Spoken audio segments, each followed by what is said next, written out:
सो ही guys, कैसे हो आप लोग और कैसी चली आपकी तैयारी। This is Abhishek and welcome you all in this great learning platform.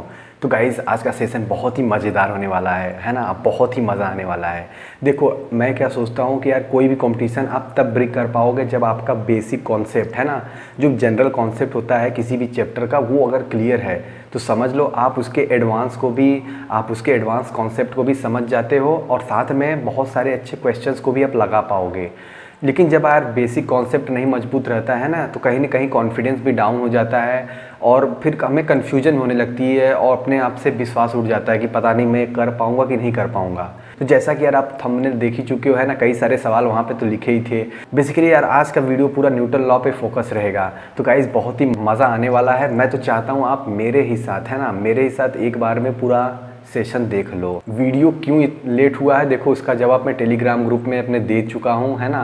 तो ये सवाल पूछना मत। देखो गाइस, जब कोई फिल्म लॉन्च होती है तो उससे पहले एक ट्रेलर दिखाया जाता है कि भाई फिल्म के अंदर, ताकि लोग हिंट से समझ जाए कि अच्छा ऐसा ऐसा दिखने वाला है।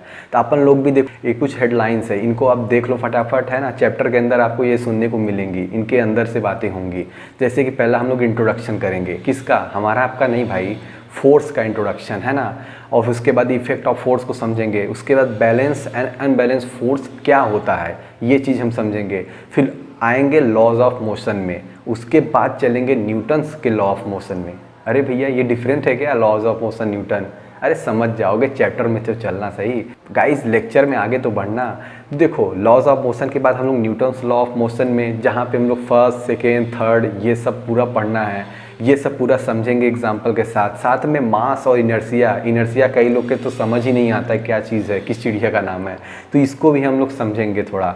और उसके बाद हम लोग गाइस न्यूटन जी के फर्स्ट लॉ को हम उनके सेकेंड लॉ से प्रूफ कर देंगे। उन्हीं के सेकेंड लॉ से हम ये प्रूफ कर देंगे नहीं कि उनका भैया फर्स्ट लॉ भी सही है ना।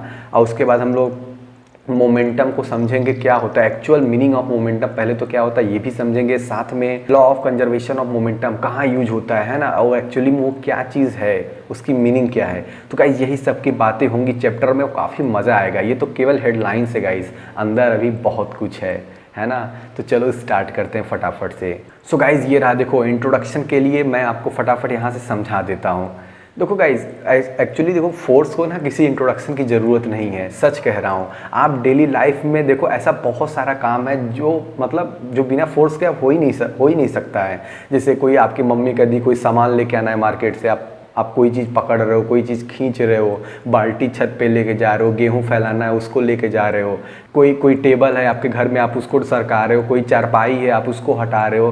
तो एक्चुअली कर क्या रहे हो, हमको तो ऐसा लगता है ना कोई चीज़ को हम लोग पुश कर रहे हैं या पुल कर दे रहे हैं, लेकिन एक्चुअली में साइंस की भाषा में देखा जाए तो वहाँ पे एक इनविजिबल एजेंट एक्ट करता है, जिसको साइंस फोर्स का नाम देता है ना। कि हम कोई भी चीज़ डिस्प्लेस इसलिए कर पा रहे हैं क्योंकि वहाँ पे फोर्स एक्ट कर रहा है। ये साइंस का एक्सप्लेनेशन है, ठीक है भैया, फोर्स नाम दे दिए। यानी साइंस का कहना है गाइस कि जिससे हम सिंपल समझ रहे हैं ना कि हम कोई चीज़ पुश कर दे रहे हैं वो दूर चली जा रही है, कोई चीज़ पुल कर रहे हो मेरे पास आ रही है ना, ये तो हम लोग समझ रहे हैं। लेकिन साइंस गाइस इसी को फोर्स का नाम दे देता है। फोर्स के नाम से पूरी चीज़ समझाता है कि एक्चुअली चीज़ आगे पीछे है ना, ऊपर नीचे कैसे मूव कर रही है, कैसे आपके किसी धक्का लगाने से वो चीज़ आगे बढ़ रही है।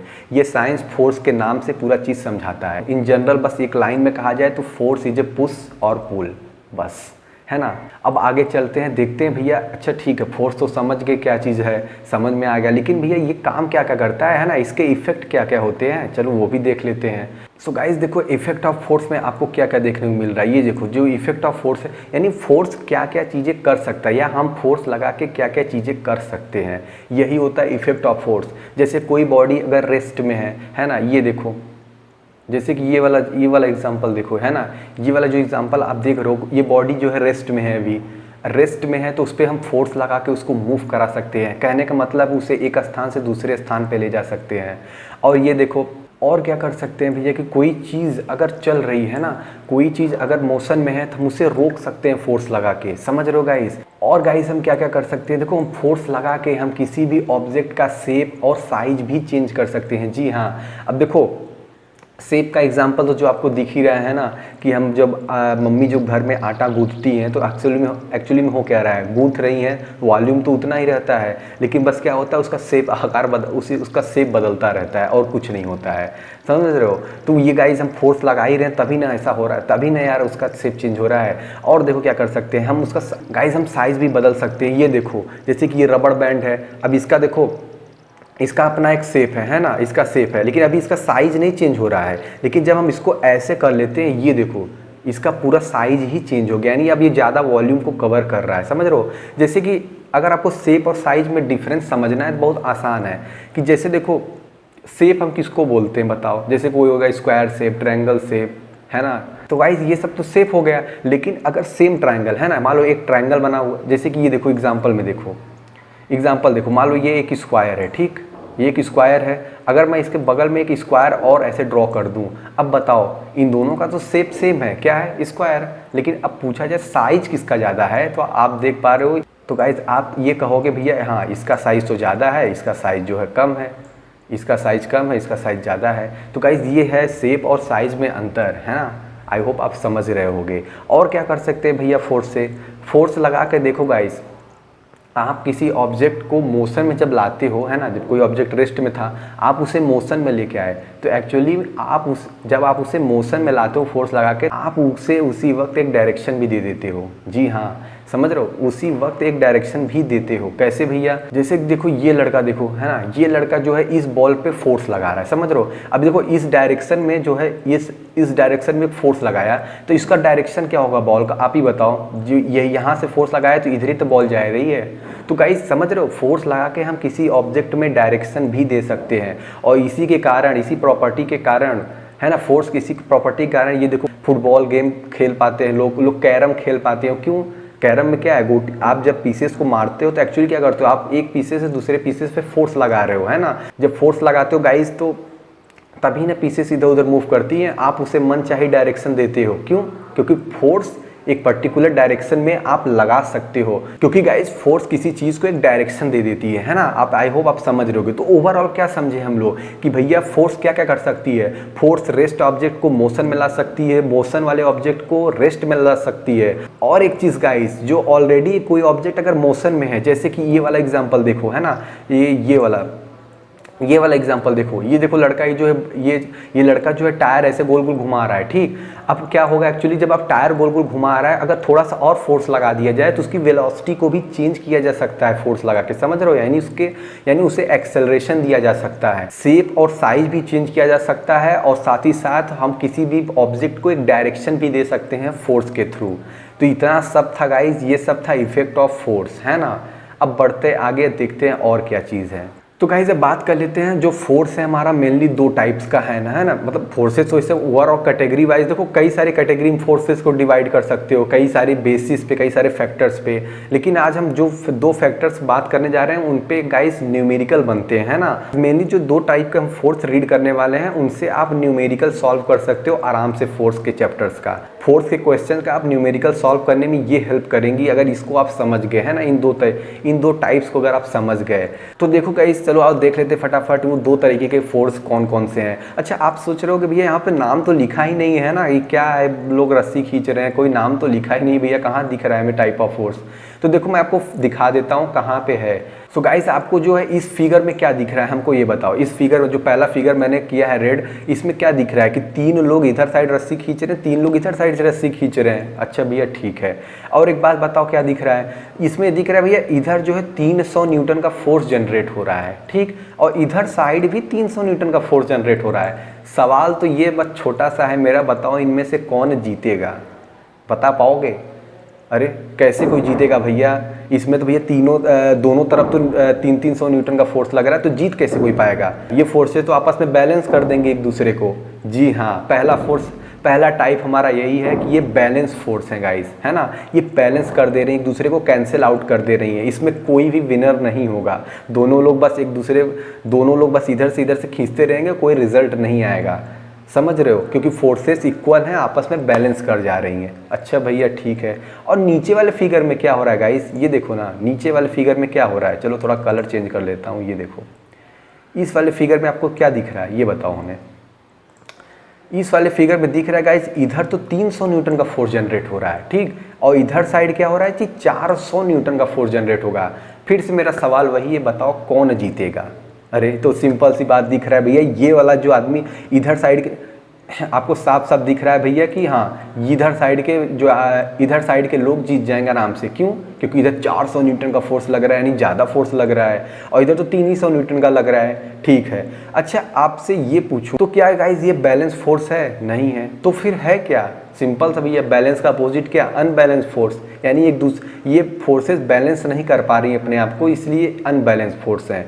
अब देखो जहाँ पे अनबैलेंस फोर्स आता है ना, वहाँ पे एक नया कॉन्सेप्ट का जन्म होता है जिसको बोलते हैं नेट फोर्स। समझ रहे हो क्यों नेट फोर्स क्यों आ रहा है? अगर मैं आपसे एक क्वेश्चन पूछूं कि ये जो इधर वाले बंदे हैं ये कितने फोर्स से जीत गए, हाँ कितने फोर्स से ये लोग जीत गए। जैसे मान लो यार कोई भी क्रिकेट का आप मैच देख रहे हो, तो मान लो इंडिया और ऑस्ट्रेलिया का मैच हो रहा है, ठीक, और इंडिया ने मारा 400 रन, ऑस्ट्रेलिया ने मारा 200 रन, तो बताओ कितने रन से इंडिया जीत गया? आप बताओ फटाफट। सिंपल सी बात है, कहोगे भैया इंडिया ने मारा अगर 400 रन, ऑस्ट्रेलिया ने 200 रन, तो इंडिया तो 200 रन से जीत जाएगा, है ना। यही मैं पूछ रहा हूँ कि बताओ ये कितने फोर्स से जीत जाएंगे?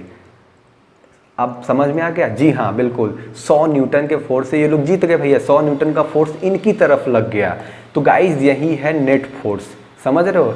जितना भी फोर्स एक्स्ट्रा इन लोग के ऊपर लगा है ना, ये लोग लगाए हैं जितना एक्स्ट्रा फोर्स, वही है नेट फोर्स। यानी ट्रॉफी किसकी तरफ रहेगी? इनकी तरफ रहेगी, क्योंकि ये जीत चुके हैं। ज़्यादा फोर्स कौन लगाया है? यही लगाए हैं। और नेट फोर्स का डायरेक्शन किधर रहेगा गाइस? इधर ही रहेगा।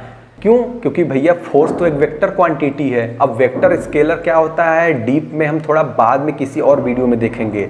अभी बस इतना जान लो, जो वेक्टर क्वांटिटीज़ होती हैं गाइस उसमें मैग्नीट्यूड भी होता है और डायरेक्शन भी होता है। तो जैसा कि हम तो देख ही चुके हैं भैया, फोर्स के पास मैग्नीट्यूड भी है यानी 400 न्यूटन, और एक पर्टिकुलर डायरेक्शन भी है, इस वजह से वेक्टर क्वांटिटी है। तो गाइस नेट फोर्स का यहाँ पे डायरेक्शन देख पा रहे हो। अच्छा चलो गाइस एक और एग्जांपल से आपको हम नेट फोर्स समझा देते हैं फटाफट से।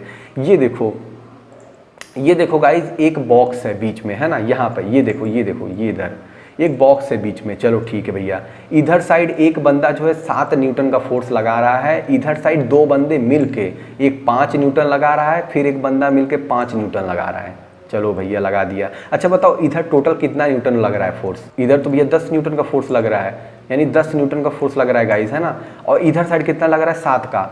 आप बताओ, आप बस इतना बताओ कि ये बॉक्स मूव किधर करेगा, किस साइड मूव करेगा, हमको ये बता दो बस। सिंपल सा आंसर है भैया, इधर साइड अगर 10 न्यूटन लग रहा है, इधर साइड 7 न्यूटन लग रहा है, तो नेट फोर्स किधर है? कितने फोर्स से? सिंपल सी बात है, इधर साइड बॉक्स मूव कर जाएगा। अब मैं पूछूं कितने फोर्स के साथ ये मूव करेगा, है ना, कितने फोर्स के साथ इधर मूव कर जाएगा? सिंपल था, फिर नेट फोर्स निकाल दो आप। सिंपल सा, फिर आप वही कर दो जो इंडिया ऑस्ट्रेलिया में आपने किया।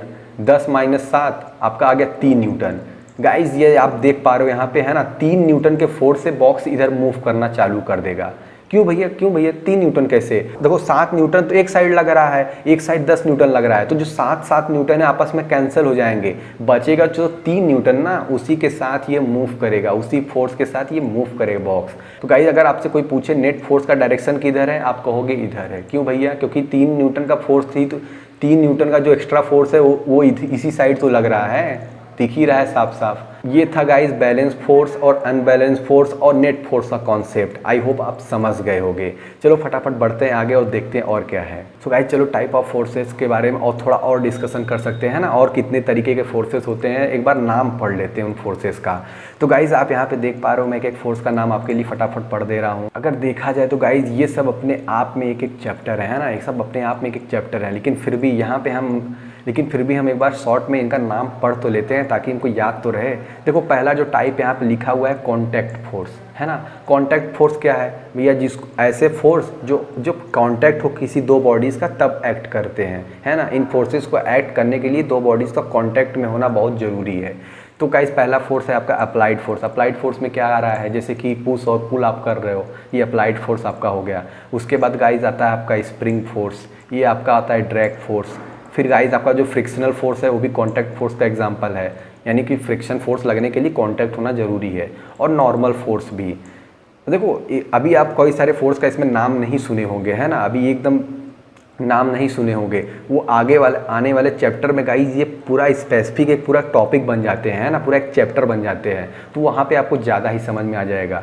अब ये देखो गाइज, कांटेक्ट, अगर नॉन कांटेक्ट फोर्स की बात करें हम, है ना, नॉन कांटेक्ट फोर्स की बात करें, यानी कि ऐसे फोर्सेज जिनको एक्ट करने के लिए बॉडी का कांटेक्ट में होना ज़रूरी नहीं है, ये दूर से भी आपस में फोर्स लगा सकते हैं। तो पहला एग्जाम्पल तो आपका हो गया मैग्नेटिक फोर्स, दूसरा एग्जाम्पल अगर बात करें इलेक्ट्रिक फोर्स, और तीसरा देखा जाए तो ग्रेविटेशनल फोर्स, है ना। ग्रेविटेशनल फोर्स आप जानते ही हो, जैसा कि इनको एक्ट करने के लिए बॉडीज़ का आपस में टच होना ज़रूरी नहीं है। कोई भी दुनिया का ऑब्जेक्ट हो गया जिनके आपस के बीच में ग्रेविटेशनल फोर्स लगता ही लगता है। प्लैनेट्स देख लो, कहाँ टच हैं आपस में आके, वो तो दूर दूर है ना बहुत, लेकिन फिर भी ग्रेविटेशनल फोर्स एक्ट करता है। तो गाइज़ ये देखा आपने तो कुछ टाइप ऑफ फोर्सेस। चलो फटाफट बढ़ते हैं आगे, हम लोग मेन कॉन्सेप्ट पे आते हैं। तो गाइज़ चलो देखते हैं फटाफट ये एरिस्टोटल्स फैलेसी क्या है ना। एरिस्टोटल्स फैलेसी क्या चीज़ है? अरे भैया हम न्यूटन लॉ पे कब पहुँचेंगे, ये क्या है, मतलब बीच में आ गया।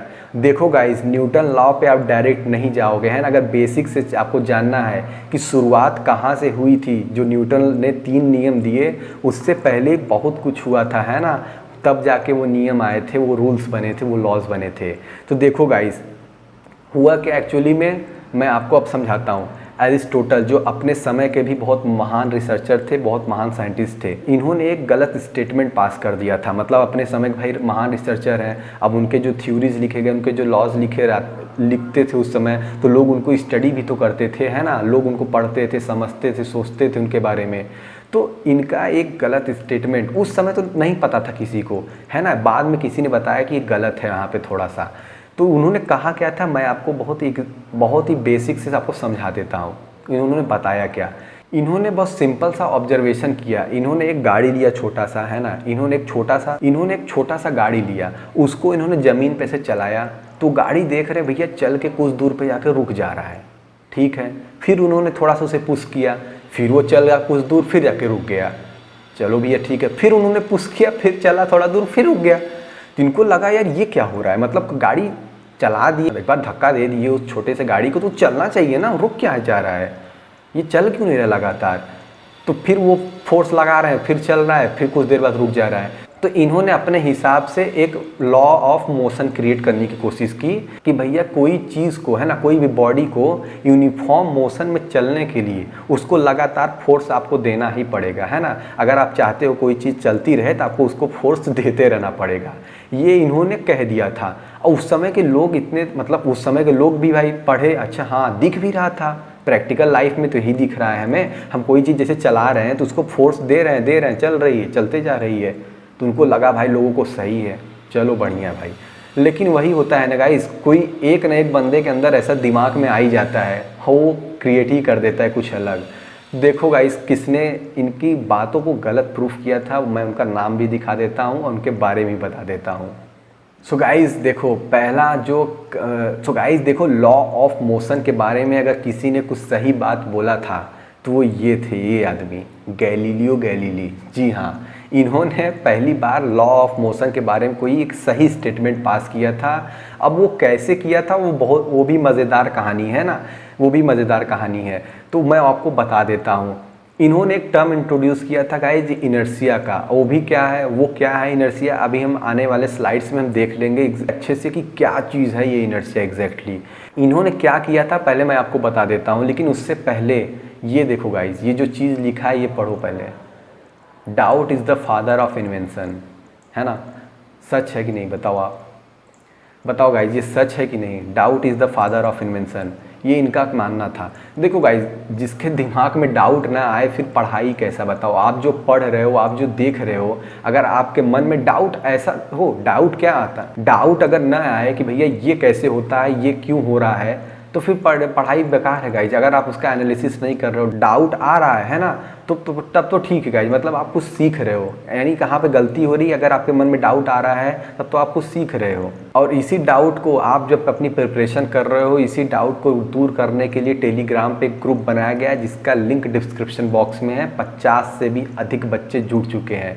आप इंतज़ार मत करो किसी चीज़ का, है ना।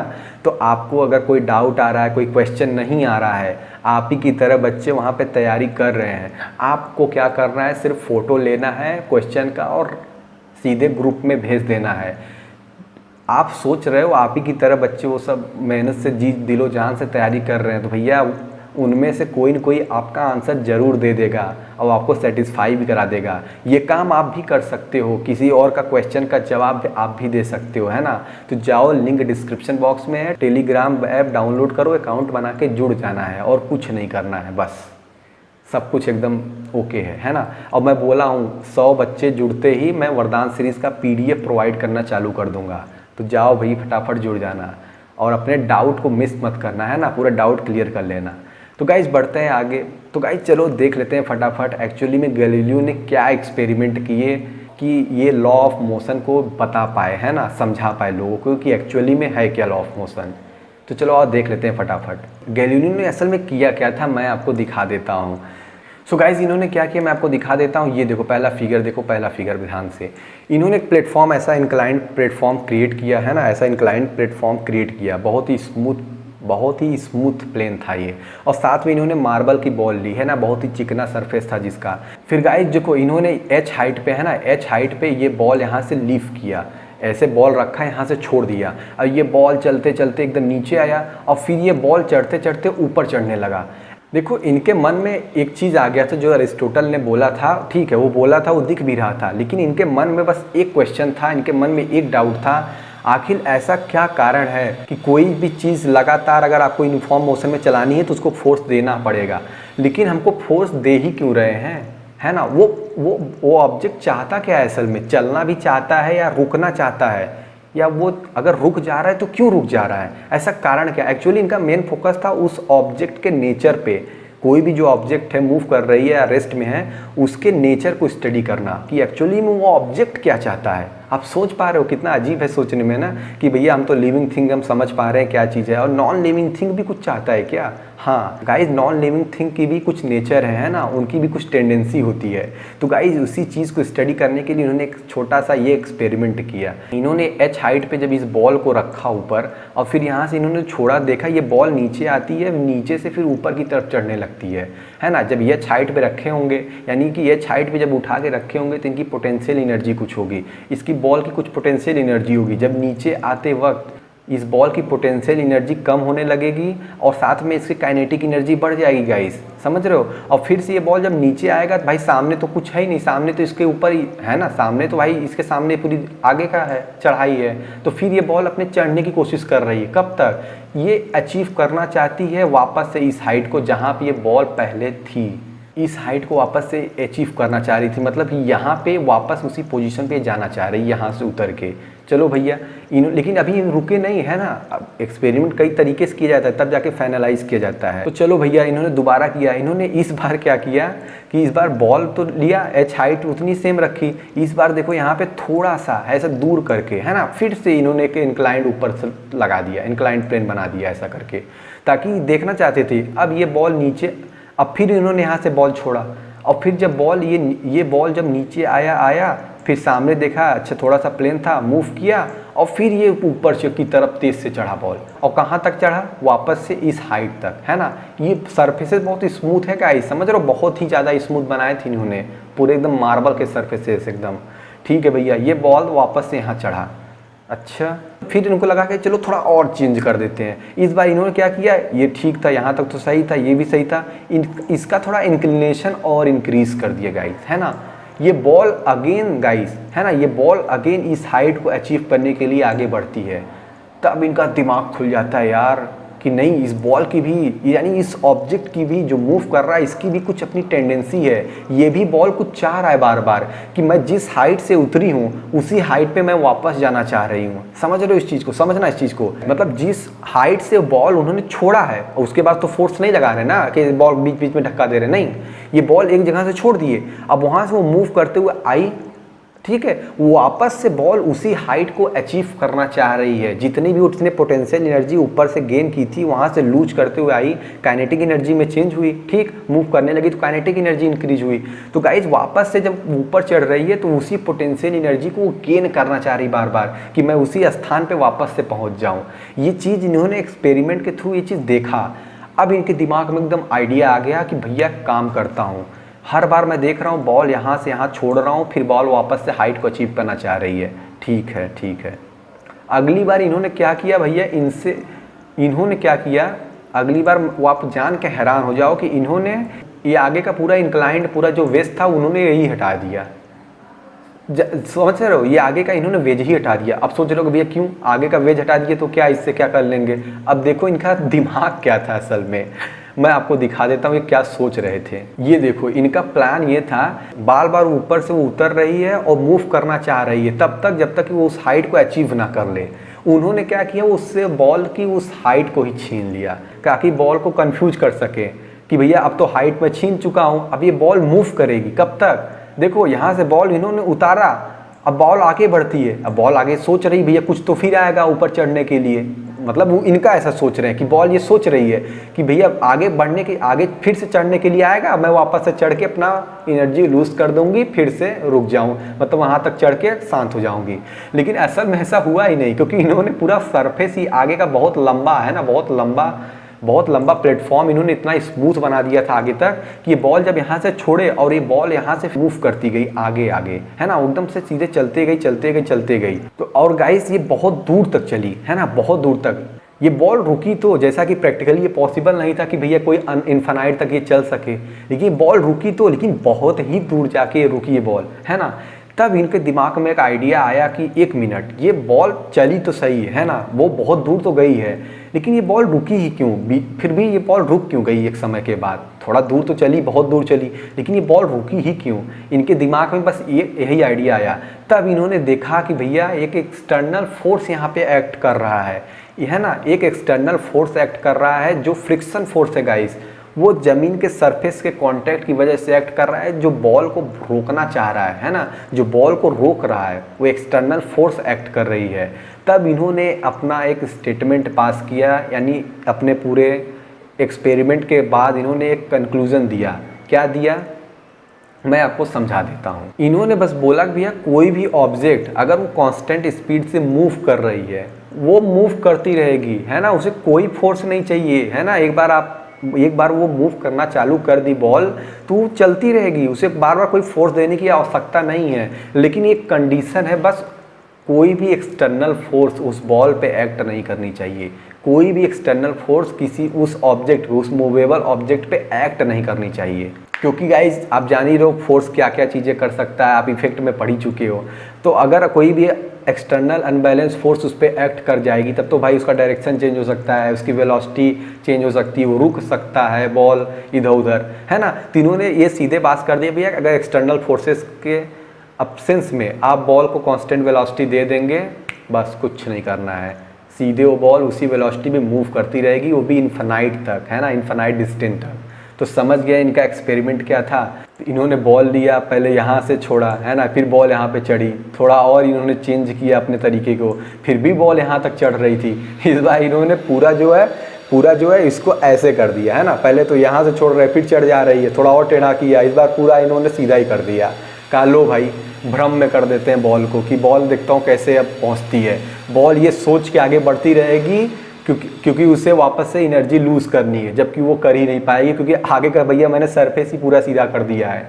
वो इस वजह से बॉल इन्फिनाइट डिस्टेंस तक मूव करती रहेगी। समझ रहे हो आप, ही इन्होंने ऐसा दिमाग लगाया। देखो अभी देखने में ऐसा लग रहा है क्या खेल चल रहा है, मतलब खिलौने के साथ लोग खेल रहे हैं और थ्योरी बना रहे हैं। तो गाइस जो आज हमें आपको ये सिर्फ खिलौना दिख रहा है कि क्या एक्सपेरिमेंट कर रहे हैं, बॉल निकाल रहे हैं, बॉल ऐसे छोड़ रहे हैं, वो चल रहा है, छोड़ रहे हैं, चल रहा है, इसमें क्या टाइम पास कर रहे हैं भाई, इसी से तो थ्योरी बनी है। देख रहे हो ये जो लॉज ऑफ मोशन है गाइस जैसे नहीं बने हैं, है ना। ये लोग दिन भर, है ना, कईयों साल तक अपना एक एक्सपेरिमेंट करते थे इन्हीं सब चीज़ों से रिलेटेड, तब जाके कोई एक थ्योरी बन पाती थी। तो सोच रहे हो ये सिर्फ गेम नहीं है गाइस, ये किसी का जीवन का एक पार्ट बना है। तो गाइज़ यहाँ से एक्चुअली शुरुआत हुई लॉज ऑफ मोशन की, जिसने एक दमदार स्टेटमेंट दिया लॉज ऑफ मोशन के लिए। तो गाइज़ चलो बढ़ते हैं आगे फटाफट से। सो गाइज़ अब आपको दिख रहा है based on Galileo's ideas Newton presented the 3 laws of motion, है ना। एक्चुअली आइडिया गैलीलियो का था, उन्होंने बहुत ज़्यादा इस पर रिसर्च नहीं कर पाया, शायद टाइम की कमी होगी उनके जीवन की, कुछ ऐसा रहा होगा जिसकी वजह से मतलब और ज़्यादा डीपली उस पर रिसर्च नहीं हो पाया। लेकिन न्यूटन, है ना, वो बोलते हैं ना हर सदी में एक आदमी आता रहता है जिसको बहुत ज़्यादा जिसको बहुत ज़्यादा क्यूरियोसिटी रहती चीज़ों को जानने में। तो गाइस ऐसे न्यूटन भी थे, इनको बहुत ज़्यादा क्यूरियोसिटी रहती थी चीज़ों को समझने में, जानने में, और ख़ासकर जो फिजिक्स से रिलेटेड हो या खासकर जो साइंस से रिलेटेड हो। तीनों ने जब इस लॉ को देखा तो बोला कि नहीं, चलो इसमें थोड़ा और रिसर्च करते हैं और थोड़ा रिफाइन कर देते हैं इस लॉ को, है ना, थोड़ा बढ़िया से एक्सप्लेन कर देते हैं ताकि दुनिया वाले इस चीज़ को समझ पाएँ, ताकि हम आप जैसे लोग आज जो पढ़ ले रहे हैं इस चीज़ को समझ सकें आसानी से। तीनों ने पहला अपना लॉ दिया जिसको law of inertia, inertia term already Galileo ने इंट्रोड्यूस कर दिया था, है ना। अब इनर्शिया क्या है, अभी हम थोड़ा बस देर रुक जाओ, हम इसको समझने वाले हैं एक्चुअली में इनर्शिया क्या चीज़ है पर्टिकुलर। तो पहले लॉ ऑफ मोशन को गाइस इनर्शिया का नाम दिया गया। अब पहला लॉ ऑफ मोशन क्या है, पार्ट बाय पार्ट आओ समझ लेते हैं और देख लेते हैं। तो देखो गाइस, पहला लॉ कह रहा है an object at rest will remain at rest. ये बॉल देखो रेस्ट पे है ना, तो an object at rest will remain at rest. जो भी वस्तु अगर रेस्ट की पोजीशन में है तो वो रेस्ट में ही रहना चाहेगी, समझ रहे हो। अब देखो वो ऑब्जेक्ट क्या चाह रही है, सोच रहे हो, इस पे लॉ था क्योंकि गैलीलियो ने भी इसी पे रिसर्च किया था। वो सोच रहे बार बार इंसान ऐसा सोच रहे हैं ना कि हम लोग ह्यूमन बींग ऐसा सोच रहे हैं, हम क्या मतलब हम अपने तरीके से कैसे देख, हम अपने नज़रिए से केवल देख रहे हैं। लेकिन गैलीलियो ने पहली बार किसी ऑब्जेक्ट के नज़रिए से उसके मोशन को स्टडी किया था और उसी पे बेस न्यूटन ने अपना लॉ दिया था कि बताया हो कि भैया कि दो ऑब्जेक्ट जो रेस्ट पे है वो रेस्ट पे रहना चाहेगी, ठीक है, unless acted by N unbalanced force. Unbalance force क्या होता है मैं आपको बता चुका हूँ, एक तरफ बहुत ज़्यादा फोर्स लगेगा यानी उसका नेट फोर्स आ जाएगा, उस पर एक्ट करेगा, है ना, उस पर नेट फोर्स एक्ट करेगा, उसका कोई पर्टिकुलर डायरेक्शन हो जाएगा उस ऑब्जेक्ट का, ठीक है। यानी कि देखो अब ये बॉल रेस्ट में थी, ये पैर से मार के एक अनबैलेंस फोर्स लगाया जिसकी वजह से बॉल अब मोशन में आ गई, ठीक है, यहाँ तक भी। अब क्या आगे, an object in motion will continue with constant speed and direction. यानी जो ऑब्जेक्ट अगर मोशन में है तो वो कंटिन्यू उसी मोशन में रहेगी, उसी डायरेक्शन में रहेगी। अभी भी देखो गैलीलियो का ही लॉ चल रहा है ना, यहाँ पे ऐसा कुछ नया चीज़ आप नहीं सुन रहे हो, ठीक है। Unless acted by an unbalance force, जब तक कि उस पर कोई बाहर से फोर्स ना लगा दे। ये देखो बॉल किक किया, बॉल मूव करने लगी तेजी से। अब क्या हुआ कि भैया ये नेट था, बॉल इधर पे फोर्स लगाई नेट पर और नेट ने वापस झपट के उल्टा फोर्स लगा दिया इस पे तेजी से। गाइस समझ रहे हो कि बॉल अगर मूव कर रही है, कोई भी ऑब्जेक्ट अगर मूव कर रही है तो मूव करती रहेगी उसी कांस्टेंट स्पीड में, उसी डायरेक्शन के साथ, जब तक कि उस पर बाहर से फोर्स ना लगा दिया जाए। तो यही था न्यूटन का फर्स्ट लॉ। एक्चुअली में देखा जाए तो गैलीलियो का ही जो लॉ था उसी को इन्होंने एग्जाम्पल के साथ मतलब इन्होंने दे दिया और बता दिया, इसी लॉ को हम लॉ ऑफ इनर्शिया कहेंगे। और ये पहला लॉ ऑफ मोशन था, इस वजह से लोगों के अंदर और क्यूरियोसिटी बढ़ी, यानी कि कुछ और लॉ ऑफ मोशन और होंगे, यानी कि 2-3 और लगता है और होंगे, है ना। ये तो अभी पहला ही लॉ ऑफ मोशन है। पहला लॉ ऑफ मोशन क्या था ये हमने आपको बता दिया कि an object at rest will remain at rest, an object in motion will continue with constant speed and direction unless acted by an unbalanced external force, है ना।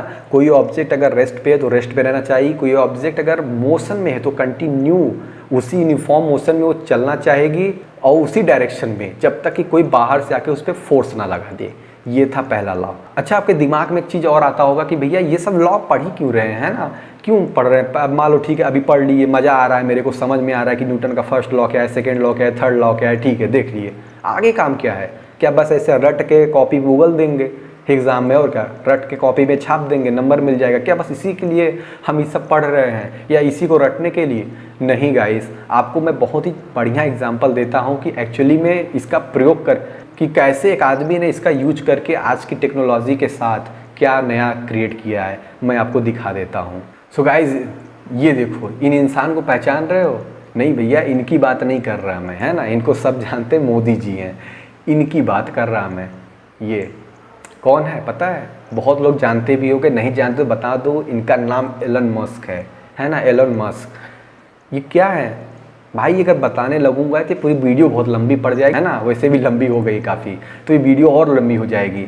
शॉर्ट में समझ लो, टेस्ला कंपनी के सीईओ हैं, साथ में स्पेसएक्स कंपनी के, boring company के, पेपल का शुरुआत इन्होंने किया। जैसे आपका पेटीएम चल रहा है, फोपेन चल रहा है, फ़ोनपे चल रहा है ना, उसी तरह पेपल वॉलेट मनी का शुरुआत इन्होंने किया है, उसके फाउंडर हैं। और न्यूरा लिंक के पता नहीं कितने कंपनी के ऑनर हैं गाइस, और फ्यूचर कॉन्सेप्ट पे ये काम कर रहे हैं ना, इनके बारे में आप पढ़ना, आपको मज़ा आ जाएगा।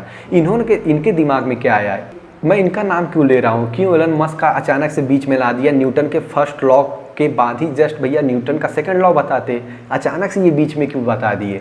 क्योंकि आपको फील कराना चाहता हूँ कि इन्होंने न्यूटन का फर्स्ट लॉ कैसे यूज किया है और आज के टेक्नोलॉजी के साथ। जी हाँ, देखो न्यूटन का फर्स्ट लॉ क्या बोल रहा था, ये भी भाई पढ़े लिखे इंसान है तो इन्होंने पढ़ा होगा कि देखा ये न्यूटन का फर्स्ट लॉ बोल रहा है कि कोई ऑब्जेक्ट मूव कर रही तो मूव करती रहेगी उसी कांस्टेंट स्पीड में, जो भी स्पीड उसे प्रोवाइड कर दी जाए और उसी डायरेक्शन में, जब तक कोई बाहर से एक्सटर्नल फोर्स ना लगा दे।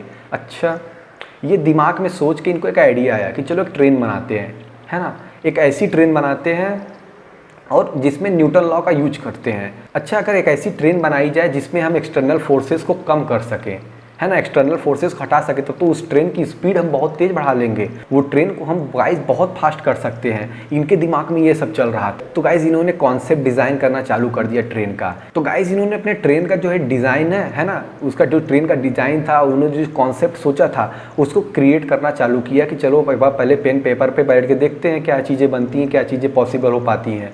ठीक है, इन्होंने पहले तो ये रिसर्च किया कि भैया एक्सटर्नल फोर्सेस क्या क्या लग रही हैं। मान लो एक नॉर्मल ट्रेन है, वो उस पर एक्सटर्नल फोर्सेस क्या क्या लग रही है। एक ट्रेन चलती है जब उसके चक्के जो है पटरी पे चल रहे हैं ना, ट्रैक पे चल रहे हैं, खड़खड़ खड़खड़, इतने सारे चक्के होते हैं कि इतना सारा फ्रिक्शन जनरेट होता है।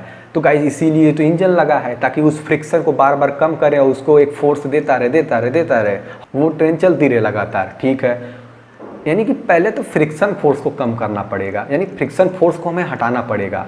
ऐसा कैसे हो सकता है मैं आपको समझा देता हूँ। चलो मैं स्क्रीन से भी हट लेता हूँ, है ना, फिर मैं आपको बता देता हूँ। तो गाइज ऐसा करने के लिए उन्होंने कहा, उन्होंने सोचा अगर ये ट्रेन है हमारी और ये ट्रेन है और इसके आउटर पार्ट को अगर हम मैग्नेट से बना देते हैं, ठीक, इसके जो एक्सटर्नल पार्ट हैं इधर साइड के, दोनों को हम मैग्नेट बना देते हैं।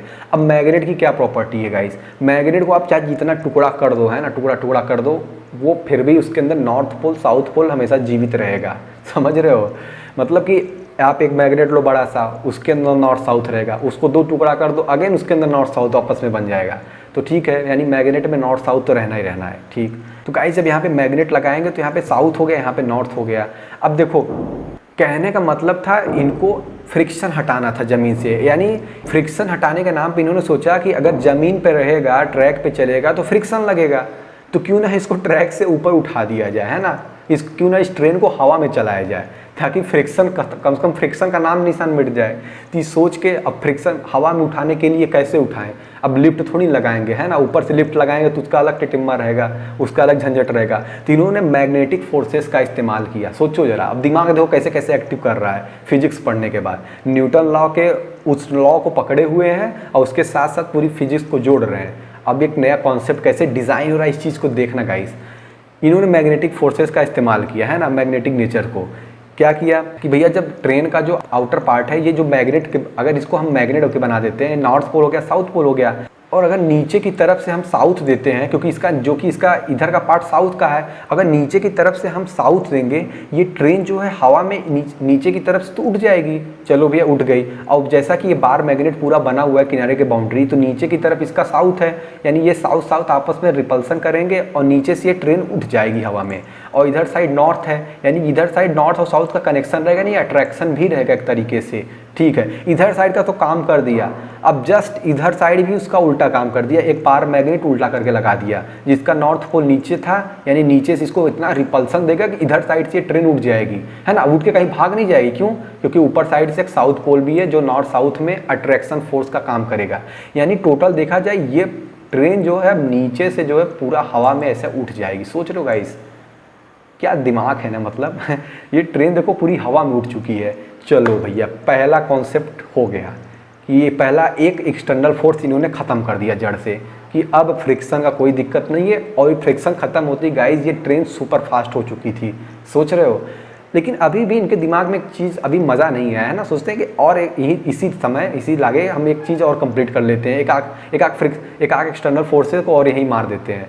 तो देखें कि ये ट्रेन जब मूव करती, नॉर्मल ट्रेन की बात कर रहे हैं, अगर ट्रेन मूव कर रही है तो सामने एयर रेजिस्टेंस भी तो है, हवा भी तो रोकती है। जैसे कि आप जब दौड़ते हो, इधर देखो, जब आप दौड़ रहे हो तेज़ी से तो आपको लगता नहीं कि हवा मेरी तरफ बहुत तेज़ी से आ रही है, आह क्या मज़ा आ रहा है, लेकिन एक्चुअली में हवा उतनी चलती रहती है जितने आप खड़े रहते हो, है ना। जब आप खड़े रहते हो, जिस तरह जब आप खड़े रहते हो तो आपको हवा कम फील होती है, और जब आप दौड़ने लगते हो तो आपको लगता है वाह क्या तेज़ से हवा चल रही है, जबकि हवा चलती नहीं इतनी तेज़ है ना, वो आपसे टकराती है इतनी तेज़ी से और आप उससे टकराते हो, इस वजह से सब फील होता है।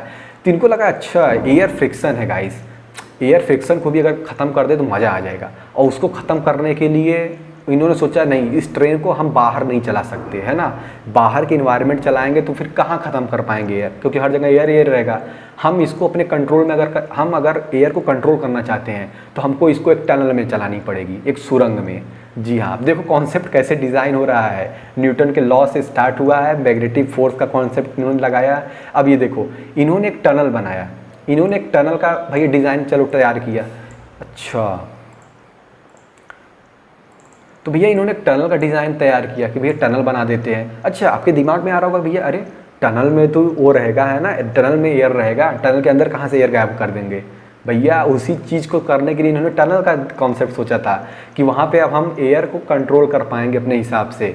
होगा क्या एक्चुअली कि जब ये ट्रेन, है ना, ये देखो ये पूरा ये पॉड है, इसको पॉड नाम देते हैं, है ना, कैप्सूल टाइप का है ये पॉड जब इसके अंदर जाएगा, है ना, ये पूरा पॉड जो है इसके अंदर जाएगा टनल के अंदर, वो आप और जब फिर ये बाहर से इसका गेट लॉक हो जाएगा तो इसके अंदर बीच बीच में, है ना, ऐसे पूरा लंबा पॉड है, समझ रहे हो, इधर वाले देखो ऐसा बीच बीच में ऐसा दूर दूर तक, है ना, ऐसे पीछे पीछे पूरा एक ऐसे बहुत सारे ढेरों सारे वैक्यूम पंप्स लगे होंगे इस टनल में।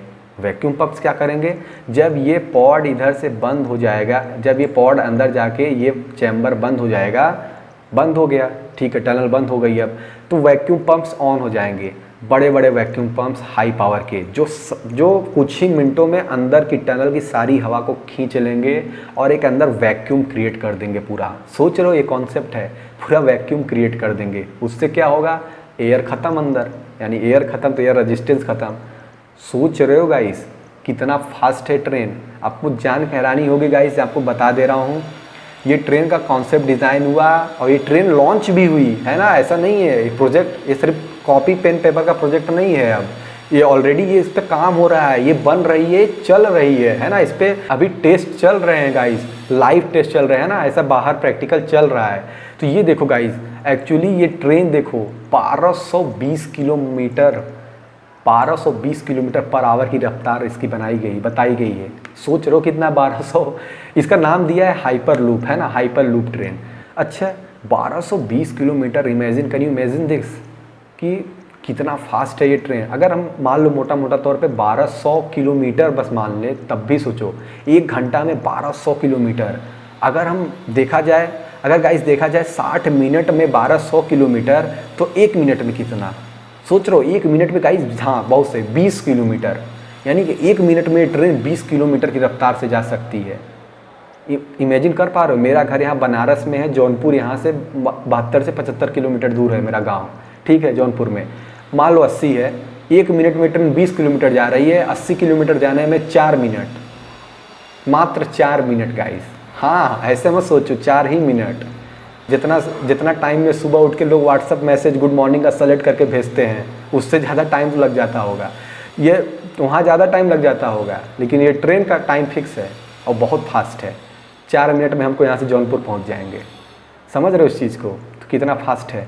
तो गाइज़ ये अगर इंडिया की बात करें तो गाइज़ ये इंडिया में मुंबई और पुणे, है ना, मुंबई और पुणे के बीच में कॉन्सेप्ट डिज़ाइन किया जा रहा है, इसका पूरा टनल लगाया जा रहा है। ये वर्जिन, अब इसके बारे में थोड़ा फैक्ट देख लेते हैं, ये वर्जिन हाइपर लूप कंपनी, है ना, वर्जिन हाइपर लूप कंपनी के अंडर में ये प्रोजेक्ट चल रहा है, समझ रहे हो। तो गाइज़ अगर इसके आप स्पीड का अंदाज़ा लगाना चाहते हो तो बस आप इतना ही समझो, अगर मुंबई से पुणे जाना है तो आप गाइज़ 3 घंटा लगता है ट्रेन से, 1 घंटा लगता है प्लेन से, मात्र 25 मिनट लगेगा इस ट्रेन से। सोच रहे हो गाइस कितना फास्ट है, मात्र 25 मिनट में इस ट्रेन से पहुंच जाओगे, है ना। हाँ वो मानता हूँ कि आपकी बात भैया कि एक बार में, है ना, डायरेक्ट तो इसकी मैक्सिमम स्पीड लिखी गई है 1220 किलोमीटर पर आवर। ये नहीं कि यहाँ से स्टार्ट हुआ ट्रेन तो भन्न से 1220 किलोमीटर पर आवर की स्पीड से पकड़ लेगा, ऐसा नहीं है। अब भाई देखो यहाँ पे ट्रेन पॉड में चली गई, मस्त अपना बंद हो गया और एक पुश इसे प्रोवाइड कर दिया जाएगा एक बार के लिए, जैसा कि गैलीलियो ने बोला था ना, है ना, एक छोटा सा एक चाहिए, या फिर न्यूटन, जैसा कि न्यूटन जी ने बोला, बस उसे एक छोटा सा फोर्स चाहिए एक बार मोशन स्टार्ट करने के लिए, बस मोशन स्टार्ट हुआ यानी इधर से पुश हुआ, वो स्पीड भरने से पकड़ लेगा, है ना। तो समझ रहे हो गाइस आप। और ये देखो जो आपके ये जीके भी आ सकता है ना, तनय मांजरेकर ये पहले बन चुके हैं इंसान भारत के, है ना, become the first Indian to travel in hyperloop. हाँ, हाइपर लूप का कॉन्सेप्ट डिज़ाइन भी हो चुका है और बन भी रहा है ना, ऐसा ट्रैक चल रहा है भाई, टेस्टिंग तो होती रहेगी, टेस्ट ड्राइव जिसको बोलते हैं हम लोग। तो उनका टेस्ट ड्राइव लेने के तनय मांजरेकर जो पहले इंडियन है उस हाइपर लूप ट्रेन का सवारी कर चुके हैं। समझ रहे हो कौन है? क्या अरे गरे आदमी नहीं है भाई, ये पुणे के रहने वाले हैं, वर्जिन हाइपर लूप कंपनी में पावर इलेक्ट्रॉनिक में काम करते, वहाँ पे स्पेशलिस्ट हैं, है ना, ऐसे नहीं किसी को बुला के कर दिया गया भाई बैठ जाओ। तो गाइज़ ये खुद ही वहाँ के जब स्पेशलिस्ट हैं, पावर इलेक्ट्रीशियन है, तो भाई इनको टेस्ट ड्राइव करने का मौका मिला। ये पहले इंडियन बन चुके हैं जो हाइपर लूप ट्रेन में सफ़र कर लिए हैं। समझ रहे हो? तो गाइज़ ये था कुछ जीके वाली बात। और मैं तो चाहता हूँ गाइज़ आप एलन मस्क के बारे में जानो, है ना, उनके बारे में, उनके फ्यूचर कॉन्सेप्ट को देखो, आपको इतना मज़ा आ जाएगा आप सोच नहीं सकते। तो गाइज़ मेरा मोटो क्या था इसको बीच में लाने का, यही कि सोचो जरा कितने पुराने लॉ को, है ना, न्यूटन ने न जाने कब ये लॉ दिया था, और आज के इस टेक्नोलॉजी के साथ इस इंसान ने दोनों को मिक्स करके एक एडवांस कॉन्सेप्ट को डिज़ाइन कर दिया गया है, जो आज के समय में one of the advance concept है ना, हाइपर लूप। तो गाइज ये चीज़ मैं आपको बताना चाह रहा था कि जब आप कोई चीज़ पढ़ रहे हो अभी, तो सिर्फ ऐसा नहीं कि पढ़ लिए याद नहीं हो रहा, चलो 4 ठो एग्जाम्पल देख लेंगे ताकि एग्ज़ाम में 10 ठो क्वेश्चन बन जाए, बस इसीलिए नहीं भैया। सिर्फ क्वेश्चन बनाने के लिए मत पढ़ो, है ना, कोई चीज़ आप पढ़ रहे हो वो सोचो मैं इससे क्या क्रिएट कर सकता हूँ, ये मैं पढ़ ही क्यों रहा हूँ, क्या क्या हमारे लाइफ में क्या इसका उपयोग है। जब ऐसे करके आप सोचोगे और रियल लाइफ के एग्जांपल से आप उससे रिलेट करोगे, है ना, कोई आप सोचो जरा ये कितना ऐसा बताने पर लग रहा कितना सिंपल आइडिया था कि न्यूटन लॉ को सोच रहे हैं उनके, अच्छा उनका लॉ ऑलरेडी दिया गया था, अब उनकी चीज़ों को हटा के कॉन्सेप्ट डिज़ाइन कर रहे हैं, ठीक है, ऐसा लग रहा है अभी आपको एक सिंपल आइडिया था, लेकिन वही सब नहीं सोच पाते हैं। क्यों? क्योंकि सबको लगता है हम पढ़ ही इसीलिए रहे हैं 4 ठो नंबर पाने के लिए, बस पास हो जाने के लिए, ताकि एग्ज़ाम में जाएँ, कंपटीशन में जाएँ, अपना क्रैक कर लें, बात ख़त्म। नहीं भैया, उसको रटने का उसको रटना बोलते हैं, समझना नहीं। एक्चुअली जब आप समझने लगोगे ना तो आप अपना कॉन्सेप्ट डिज़ाइन करना चालू कर दोगे। तो ये चीज़ को गाइज़ याद रखना, इसी के लिए मैं पूरा एग्जाम्पल आपको दिया।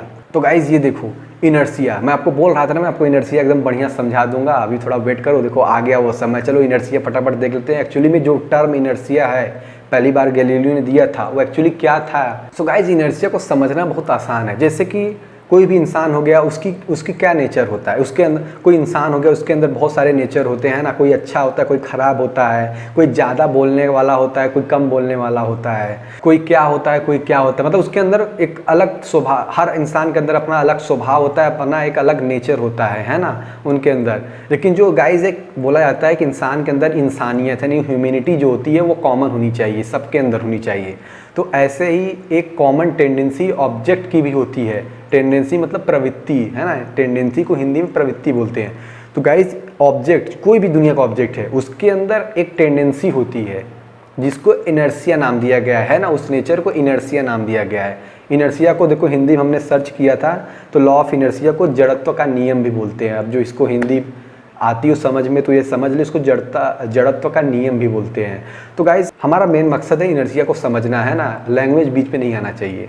तो देखो पहली बात तो ये समझ लो कि हर ऑब्जेक्ट के पास इनर्शिया होता है। देखो गाइज लिखा क्या है स्टेटमेंट, मैं आपके लिए फटाफट पढ़ देता हूँ। तो गाइज स्टेटमेंट क्या है, basically all objects have tendency to resist the change in the state of motion और रेस्ट, है ना, this tendency is called inertia. चलो भैया इसी टेंडेंसी को इनर्शिया बोलते हैं। क्या लिखा है इस लाइन का मतलब, हर ऑब्जेक्ट के अंदर कोई भी वस्तु आपको दिख रही है उसके अंदर एक टेंडेंसी होती है हर चीज़ को रेजिस्ट करने की। क्या चीज़ रेजिस्ट करने, क्या चीज़ मतलब अवरोध करने की, है ना, रोकने की एक टेंडेंसी होती है, प्रवृत्ति होती है। किस चीज़ की भैया, जैसे कि कोई ऑब्जेक्ट रेस्ट में रखा हुआ है, कोई बॉल है इसे रखी हुई है, तो गाइज वो मोशन में नहीं आना चाहती है। अब सोचो जरा उस बॉल के, हम लोग बॉल के हिसाब से सोच रहे हैं ना, अपने से नहीं, ये बॉल का नेचर है कि वो उस ऑब्जेक्ट का नेचर है कि वो मोशन में नहीं आना चाहती है, अपने से नहीं हिलना डुलना चाहती है, समझ रहे हो।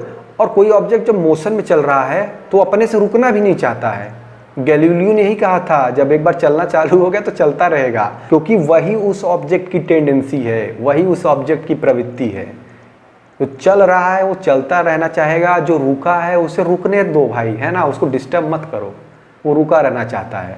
अब तुम डिस्टर्ब करोगे तो भाई वो अलग चीज़ है, वो खुद से नहीं चलेगा। तो ये थी टेंडेंसी ऑब्जेक्ट, यही टेंडेंसी को गाइस इनर्शिया नाम दिया गया।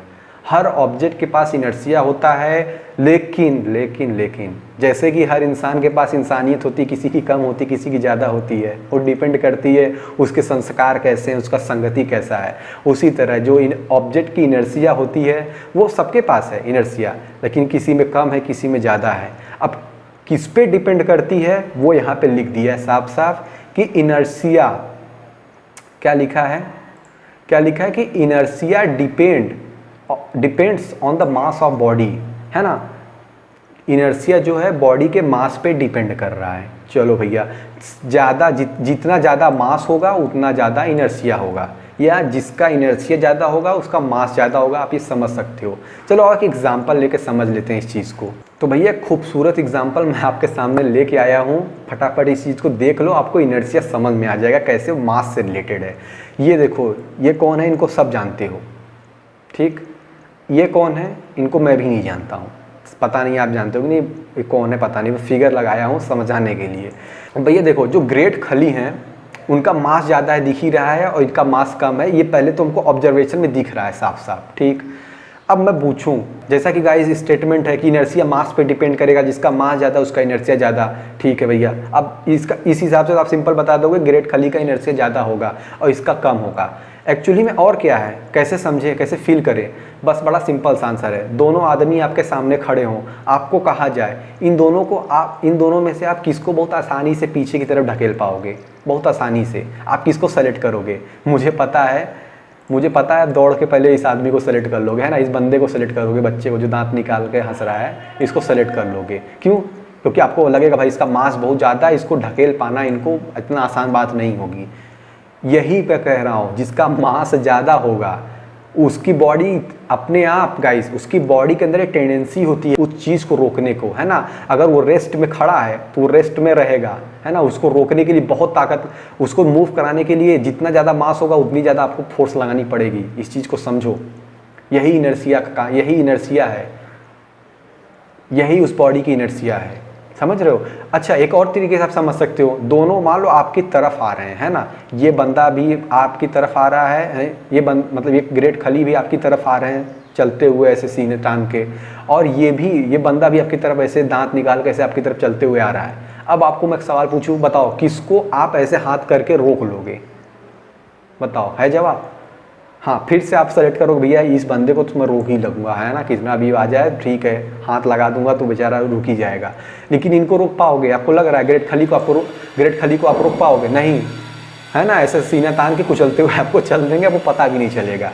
तो गाइस यही कह रहा हूँ, यानी कि जिसका मास ज़्यादा उसका इनर्शिया ज़्यादा। तो समझ रहे हो गाइस, क्या समझोगे कि इस बॉडी का मास ज़्यादा है, यानी इस बॉडी की इनर्शिया ज़्यादा है। इस बॉडी में कोई भी चेंज लाने के लिए हमको ज़्यादा फोर्स लगाना पड़ेगा, चाहे रेस्ट से मोशन में आने के लिए, चाहे वाइस वर्सा, चाहे मोशन से रेस्ट में लाने के लिए। इस बॉडी में हमको ज़्यादा फोर्स लगाना ही पड़ेगा। अब समझे इनर्शिया क्या है। ये बॉडी की, हर ऑब्जेक्ट की अपनी अपनी एक टेंडेंसी, हर ऑब्जेक्ट की एक प्रवृत्ति होती है इनर्शिया, यानी उसकी टेंडेंसी होती है, उसका नेचर होता है। ये तो समझ में आ गया इनर्शिया और मास में क्या रिलेशन है। चलो आओ और आगे देखते हैं क्या है। ये देखो गाइस, मैं आपके लिए लेके आ गया हूँ इनर्शिया का कुछ एग्जाम्पल, है ना, फिगर से आप कुछ एग्जाम्पल को समझ पाओ। वाकई में गाइस इनर्शिया के क्या उदाहरण है, मैं आपको एक एग्जाम्पल के थ्रू समझा दे रहा हूँ। ये सब एग्जाम्पल जो आपको नीचे दिए गए हैं, जैसे कि देखो, आप जब बस में ऐसा आपने बस में देखा ही होगा, है ना, ये जो ऊपर से लगा हुआ है 3 ठो, ऐसे बस में बहुत सारे लगे होते हैं हैंडल्स पकड़ने के लिए, ठीक। आप पकड़ के खड़े रहते हो ऊपर ऐसा, जैसे देखो ये लेडी भी खड़ी हैं। अब बस जो अचानक से जब एक्सेलरेट करती है, आगे की तरफ मूव करना चालू कर देती है, तो हमारी बॉडी अचानक से पीछे की तरफ हो जाती है। क्यों बताओ क्यों? सोचो, इनर्शिया के कारण। जी हाँ, देखो ये इसका नीचे का जो पाँव है, लेग है, ये तो भैया ज़मीन के, यानी ये तो सरफेस के साथ कांटेक्ट में था। तो जब जब बस आगे मूव करी तो जिसका सरफेस कांटेक्ट में था तो वो उसी के साथ एक्सेलरेट हो गया। लेकिन ये ऊपर वाली बॉडी तो गाइस ये तो ढीला ही होता है ना, इसको थोड़ी इतना फोर्स के साथ हम लोग टाइट करके खड़े रहते हैं, वो तो नॉर्मल ढीला पकड़े रहते हैं। कहने का मतलब ये आराम से रेस्ट पोजीशन में रहती है, मस्त एकदम फ्री। अब ये रेस्ट में थी तो ये रेस्ट में रहना चाहेगी, इसको थोड़ी ना अचानक से ये थोड़ी ना अचानक से मूव कर लेगी अपने आप है, जब इस पर फोर्स लगेगा तब मूव करेगी। तो बस यही हो जाता है, ऊपर वाली बॉडी आपको रेस्ट में रहना चाहती है, इस वजह से वो वहीं पर रह जाती है, और नीचे वाली बॉडी आपकी आगे मूव कर जाती है, जिसकी वजह से आपको लगता है अरे ये क्या, मैं तो अचानक से पीछे आ गया। सेम ऐसा ही कुछ तब होता है जब ये देखो, ये बस ड्राइवर अभी मस्त अपना ये गाड़ी चला रहा है ना, ये बस ड्राइवर देखो अपना मस्त गाड़ी चला रहा है, ठीक चला रहा है इधर साइड, ठीक। अब सामने से ये कुछ आ गया, सामने रोड ब्रेकर आ गया, कुत्ता आ गया, तो क्या करता है ये ब्रेक मारता है दबा के जोर से। ब्रेक जब मारता है गाइस तो क्या हो रहा है, नीचे वाला जो बॉडी आप देख रहे हो है ना, जो नीचे का बॉडी है ये तो टच है सरफेस पे, इस पे फ्रिक्शन एक्ट कर रहा है, वो पकड़े हुए है फ्रिक्शन, ठीक है, ये उतना नहीं मूव करेगा, लेकिन ऊपर का बॉडी आराम से ढीला रहता है, रेस्ट पे रहता है। अब जैसे ब्रेक मारता है भन्न से वो आगे की तरफ बॉडी आ जाती है। क्यों? क्योंकि बॉडी को लग रहा है अभी भी मैं मोशन में ही हूँ, है ना, वो थोड़े देर बाद रुकती है। रुक ही क्यों रही है? क्योंकि उस पर सामने से एक फोर्स एक्ट कर जा रहा है, जो भी उसके हाथ से हैंडल लड़ जा रहा है या फिर वो हाथ से रोक दे रहा है, यानी कि वो फोर्स लगा रहा है तब जाके, एक्सटर्नल फोर्स लगा रहा है तब जाके बॉडी रुक रही है। वो बॉडी जो ऊपर आपको दिख रही है बस के साथ मोशन में चल रही थी, तो जब गाड़ी रुकती है अचानक से, वो बॉडी भी मोशन में रहना चाह रही थी, लेकिन ऐसा हो नहीं पाता है ना। ऐसा ही करने के कारण वो अभी भी आगे बढ़ जाती है, जबकि आपका बस तो रुक चुका है, समझ रहे हो। और इसी कारण ऐसा होता है जब घोड़े वोड़े लोग दौड़ाते हैं तेज़ी से, तो अगर घोड़ा अचानक से रुक जाता है ना तो पूरा वो आगे फेंका जाते हैं एकदम आदमी। क्यों? क्योंकि वहाँ पे वो फ्रिक्शन फोर्स को भी तोड़ के वो एकदम से आगे फेंका जाता है इनर्शिया के कारण। घोड़ा रेस्ट में आ जाता है, पूरा बॉडी अभी भी उसको लगता है बॉडी को मूव करना है, और वो बॉडी अपने आप आगे पहुँच जाती है ना, घोड़ा वहीं को वहीं रुक जाता है। तो ये सही इनर्शिया का एग्जाम्पल। ये देखो ये लेडी क्या कर रही है, ये लेडी जो है इस कर्टेन को, यानी जो भी ये कर्टेन है इसको पीट रही है। क्यों? धूल मिट्टी हटाने के लिए। अच्छा, उससे यहाँ पे इनर्शिया भैया कैसे काम कर रहा है धूल मिट्टी हटाने में? देखो मैं बता देता हूँ, एग्जाम्पल देखो, ये समझ लो आप थ्रेड है ना, ये समझ लो आप इस कर्टेन के थ्रेड है जिससे इसकी बुनाई हुई है, ठीक। होगा क्या, इन थ्रेड्स के बीच में कुछ गैप होता होगा, इनके बीच में डस्ट पार्टिकल्स बैठ जाते हैं जाके, ठीक। अब जब इनको पीटा जाएगा, देखो ये थ्रेड ये धागे जो हैं आपस में बहुत ही बढ़िया तरीके से बाइंड किए रहते हैं ना, सिलाई हुई रहती है। इन छोटे छोटे गैप में जो डस्ट बैठ जाते हैं, तो क्या होगा जब पीटेंगे ना अचानक से, थ्रेड तो पीछे मूव कर गए लेकिन डस्ट इनके साथ नहीं मूव कर पाए, है ना, उनका फ्रिक्शन थोड़ा कमज़ोर पड़ गया बेचारों का, वो यहाँ पे हवा में आ गए, वो तो हवा में आ गए। सोचे अरे कहाँ गई मेरी नीचे की ज़मीन, और वो कुछ नहीं वो कर पाते हैं ना, नीचे ज़मीन की तरफ गिर जाते हैं। तो ये होता है गाइस, पीटने से ये प्रक्रिया होती है। और देखो क्या हो रहा है, सेम यही चीज़ यहाँ पे हो रहा है। देखो जो कैरम खेल रहे हैं, है ना, ये बंदा क्या करता है, यहाँ से पीस को कैरम में मारता है। अब देखो पूरी जो कैरम की पीस है, कैरम की पूरी जो पीसेस हैं वो ऐसे लाइन में रखी हैं गाइस, जैसे पिलर बना के। जब ये बंदा मार रहा है यहाँ से खींच के, तो ये क्या करता है, नीचे का एक पीस निकाल लेता है केवल, है ना, नीचे का एक पीस निकाल के बाकी ऊपर की पीसेस फिर वहीं खड़ी हो जाती है। कैसे? इनर्शिया के कारण। समझ रहे हो गाइस? तो गाइस ये सब एग्जाम्पल थे इनर्शिया के, आई होप आप समझ गए होंगे। फिर से बता दे रहा हूँ, मास जिसका ज़्यादा उसकी इनर्शिया ज़्यादा, इसका उल्टा भी सही है, जिसका इनर्शिया ज़्यादा है उसका मास ज़्यादा है। इनर्शिया क्या है? बॉडी की टेंडेंसी है, बॉडी किसी ऑब्जेक्ट की प्रवृत्ति है, समझ रहे हो, नेचर है, वो सब में होता है, किसी में कम होता है किसी में ज़्यादा होता है। बढ़ते हैं आगे। सो गाइज ये देखो, अभी तक हम लोग न्यूटन के सेकेंड लॉ पे नहीं पहुँच पा रहे हैं, बीच में ये सब आ जा रहा है, काम का है भाई। अभी तो आपको फील होगा कि मैं न्यूटन का सेकेंड लॉ डायरेक्ट क्यों नहीं बता रहा हूँ। चलो मोमेंटम देख लेते हैं, इसके बाद बता ही दूंगा, चिंता मत करो। क्या है मोमेंटम? नाम तो सुना ही होगा आपने, है ना। मोमेंटम क्या है एक्चुअली? देखो मोमेंटम की जो अपन जो फील कर सकें वो डिफिनीशन मैं आपको पहले दिखा रहा हूँ पहली लाइन में। Momentum is the power of motion of an object. Hindi meaning में मोमेंटम को संवेग बोलते हैं। संवेग किसी वस्तु के गति की शक्ति को दर्शाता है।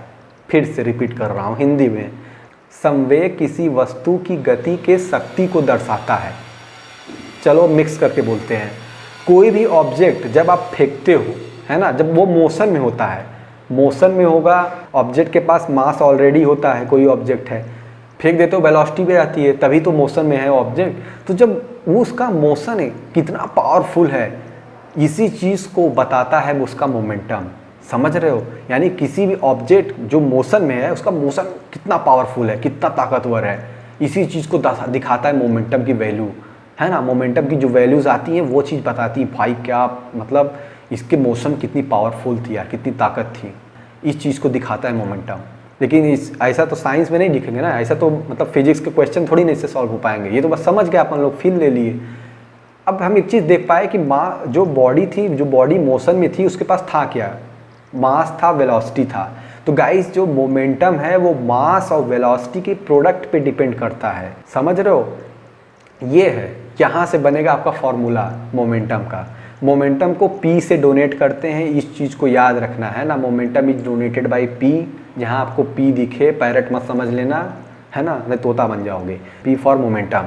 ये एक वेक्टर क्वांटिटी है, क्यों? क्योंकि मोमेंटम यानी कोई भी मोमेंटम समझो, कोई भी बॉडी है, मूव कर रही तो किसी डायरेक्शन में मूव कर रही है। वेलोसिटी खुद एक वेक्टर क्वांटिटी गाइस, तो वेलोसिटी है बॉडी में यानी किसी डायरेक्शन में मूव कर रही है, तो मोमेंटम भी एक वेक्टर क्वांटिटी है, किसी डायरेक्शन में मोमेंटम होगा। डिपेंड किसके करेगा? मास और वेलोसिटी के प्रोडक्ट पे। चलो ठीक है। अच्छा, यूनिट कैसे निकालें? यूनिट सिंपल है, मास और वेलोसिटी का प्रोडक्ट जो आएगा, जैसे कि मास क्या है केजी में है, वेलोसिटी आपका मीटर पर सेकेंड, टोटल यूनिट क्या हो गया? केजी मीटर पर सेकेंड हो गया। और क्या, इतना क्या दिमाग लगा रहे हो भाई। अच्छा हाँ, ये जो यहाँ पे स्टेटमेंट लिखा है एक नीचे, है ना, जो रेड करके ऐसा दिख रहा है आपको यहाँ पे, ये देखो, momentum of a stationary object is zero. समझे मेरे हीरो, ज़्यादा दिमाग मत लगाओ। मोमेंटम क्या? P बराबर m इंटू वी। जब रेस्ट पे रहेगा तो v तो जीरो हो गया ना, जब वेलोसिटी जीरो है तो भैया मोमेंटम खुद ही जीरो रहेगा, इसमें क्या दिमाग लगाना। तो चलो आओ बढ़ते हैं आगे। तो गाइज़ अब आओ देख लेते हैं आगे की स्लाइड में क्या है फाइनली। सो गाइज़ फाइनली आ गया न्यूटन का सेकेंड लॉ। अब मोमेंटम कॉन्सेप्ट में बीच में क्यों लगाया हूँ आपको अब फील में आ जाएगा, है ना। क्या क्या रहा है, मैं स्टेटमेंट पहले रीड कर देता हूँ। The rate of change of momentum of an object is directly proportional to the applied unbalance force on the object in the direction of force. अच्छा भैया, कोई ऑब्जेक्ट, अच्छा मान लो आप बॉल लिए, ठीक है, फेंक दिए, क्या किए हो असल में? मोशन में ला दिए उस बॉल को, ठीक है। इनिशियल वेलोसिटी कुछ रही होगी, इनिशियल वेलोसिटी से आपने कुछ फेंका होगा, कुछ फाइनल वेलोसिटी उसकी होगी, आफ्टर सम टाइम उसकी वेलोसिटी कुछ और हो जाएगी, है ना। शुरू में तो बहुत तेज़ से आप फेंकते हो, फिर जाते जाते स्लो पड़ जाती है बॉल, यानी कि शुरू में यार मोमेंटम कुछ और होगा, फाइनल मोमेंटम कुछ और हो जाएगा। कहने का क्या मतलब है कि उस ऑब्जेक्ट पे आपने जिस फोर्स लगा के फेंका है ना, जो फोर्स आपने लगा के फेंका है वो किसके प्रोपोर्शनल होगा? उस बॉडी के rate of change of momentum के प्रोपोर्शनल होगा, जितना भी आपने फोर्स लगाया होगा। तो गाइस जो भी उस बॉडी के मोमेंटम में चेंज आएगा वो उसी डायरेक्शन में होगा जिस डायरेक्शन में आपने उसे फोर्स लगा के फेंका होगा। बस यही है न्यूटन का सेकेंड लॉ, समझ गए। कोई भी ऑब्जेक्ट में जब आप फोर्स लगा के फेंकते हो तो उसके मोमेंटम में चेंज आ जाएगा, ठीक। Rate of change of momentum is directly proportional to the force, जो आपने फोर्स अप्लाई किया है। अनबैलेंस की बात यहाँ पे फिर लिख दिया, अनबैलेंस यानी नेट फोर्स आप दे रहे हो, समझ रहे हो, नेट फोर्स लगा रहे हो, कहीं किधर की तरफ लगाओगे तभी ना बॉडी आगे बढ़ेगा। तो इसीलिए यहाँ पे नेट फोर्स की बात है, इसीलिए यहाँ पे अनबैलेंस फोर्स कहा गया है और कुछ नहीं। हमको अभी तक यही पता चला है ना, हमको अभी तक बस यही नहीं पता चला है कि फोर्स डायरेक्टली प्रोपोर्शनल है rate of change of momentum के। चलो उसी से कुछ नया डिराइव करने की कोशिश करते हैं। सो गाइस ये देखो, चेंज इन मोमेंटम किसके बराबर है? P2 minus P1। अच्छा P2 क्या मान लो? mv। m इंटू वी क्या है? m आपका मास है उस बॉडी का, v आपका फाइनल वेलोसिटी था, ठीक, माइनस mu यानी कि m फिर से आपका मास है उस बॉडी का, जो भी बॉल आप फेंके हो उसका मास है, और उसकी इनिशियल वेलोसिटी कितनी थी। ये आपका आ गया है mv minus mu। m constant ले लोगे, m जो कांस्टेंट है पूरे मोशन के दौरान, पूरे स्टडी के दौरान, जितना भी हम जहाँ तक स्टडी कर रहे हैं उस ऑब्जेक्ट के मोशन के बारे में, वहाँ तक तो भाई उसका उस जो बॉल है उसका मास तो कांस्टेंट ही रहेगा ना। तो उसको हम लोग m कॉमन ले लिए यहाँ पे और हो गया v माइनस u। लेकिन ये अभी तक सिर्फ चेंज इन मोमेंटम निकला है आपका, ना कि rate of change of momentum. अब यहाँ नीचे आता है rate of change of momentum. ये है क्या चीज़? रेट निकाल रहे हो किसी चीज़ का, है ना। रेट ऑफ चेंज मतलब क्या? टाइम से डिवाइड करना। कहने का मतलब किसी पर्टिकुलर टाइम में कोई भी चीज़ का study particular per unit time पे करना, बस वही आपका रेट ऑफ चेंज होता है। जैसे rate of change of velocity कितने पर यूनिट टाइम में कितनी वेलोसिटी चेंज हो गई, तो उसको rate of change of velocity बोल दिए। तो उसी तरह पर यूनिट टाइम में कितना मोमेंटम में चेंज आ गया, rate of change of momentum बोल दिए, ठीक है भैया। यानी हो गया आप m into v minus u by t. लेकिन गाइस हम जानते हैं, जैसे कि न्यूटन का भी जो सेकेंड लॉ का स्टेटमेंट था, फोर्स किसके प्रोपोर्शनल है? Rate of change of momentum के। यानी हम यहाँ पे ये कह सकते हैं जब फोर्स है ये पूरी इस क्वांटिटी जो आई है अभी इसके बराबर है, ठीक। अब आगे कैसे प्रोसीड कर रहे हैं ये देखो। इस प्रोपोर्शनल साइन को हटाने के लिए, है ना, कोई प्रोपोर्शनल साइन को हटाने के लिए हमको एक कांस्टेंट लगाना पड़ता है। चलो भैया के लगा दिया गया है। अच्छा एक मिनट, आपको यहाँ पे ए दिख रहा है, ये ए कहाँ से आ गया? अरे भैया बहुत आसान सी बात है, आप ये देखो ना, v minus u by T, ये कहीं देखा देखा लग रहा है? याद करो, अरे फर्स्ट इक्वेशन ऑफ मोशन याद करो, v is equal to u plus a t. Second equation क्या था? यस बराबर u t plus half a t square. Third क्या था? V square is equal to u square plus two a s, यही तो था। तो पहला जब इक्वेशन ऑफ मोशन से आप ए की वैल्यू निकालोगे, है ना, तो आपको यही मिलेगा v minus u by T. आप उससे वहाँ पर सब्स्टिट्यूट कर दो, आपका हो जाएगा फोर्स बराबर k इंटू एम ए। अब यहाँ से आपको कुछ जाना पहचाना दिखने लगा भैया, फोर्स बराबर k इंटू एम ए। लेकिन ये k क्या है? मतलब k कैसे हटा दिए और क्या k को गाइस यहाँ पे एजम्पशन में, है ना, 1 मान लिया गया है। तो इस वजह से फोर्स बराबर केवल एम ए हुआ, यानी कि फोर्स जो है मास और एक्सेलरेशन का प्रोडक्ट के बराबर हो गया। तो गाइस समझे कैसे F बराबर एम में डिराइव हो गया, कितने आसानी से। इस चीज़ को आप अगर सुनना चाहते हो तो रिपीट करके फिर सुन लेना पूरी कहानी। अच्छा एक चीज़ और है, फोर्स बराबर एम में तो आ गया, लेकिन इसका मतलब अब क्या समझे? देखो गाइस यहाँ पे साफ साफ लिखा हुआ है, तो जितना ज़्यादा फोर्स लगाओगे उतना ही ज़्यादा एक्सेलरेशन उस बॉडी में प्रोड्यूस होगा। समझ रहे हो? जैसे बॉल में जितना ज़्यादा फोर्स लगा के फेंकोगे उतना ही ज़्यादा उसमें एक्सेलरेशन प्रोड्यूस होगा, ये चीज़ ध्यान देना।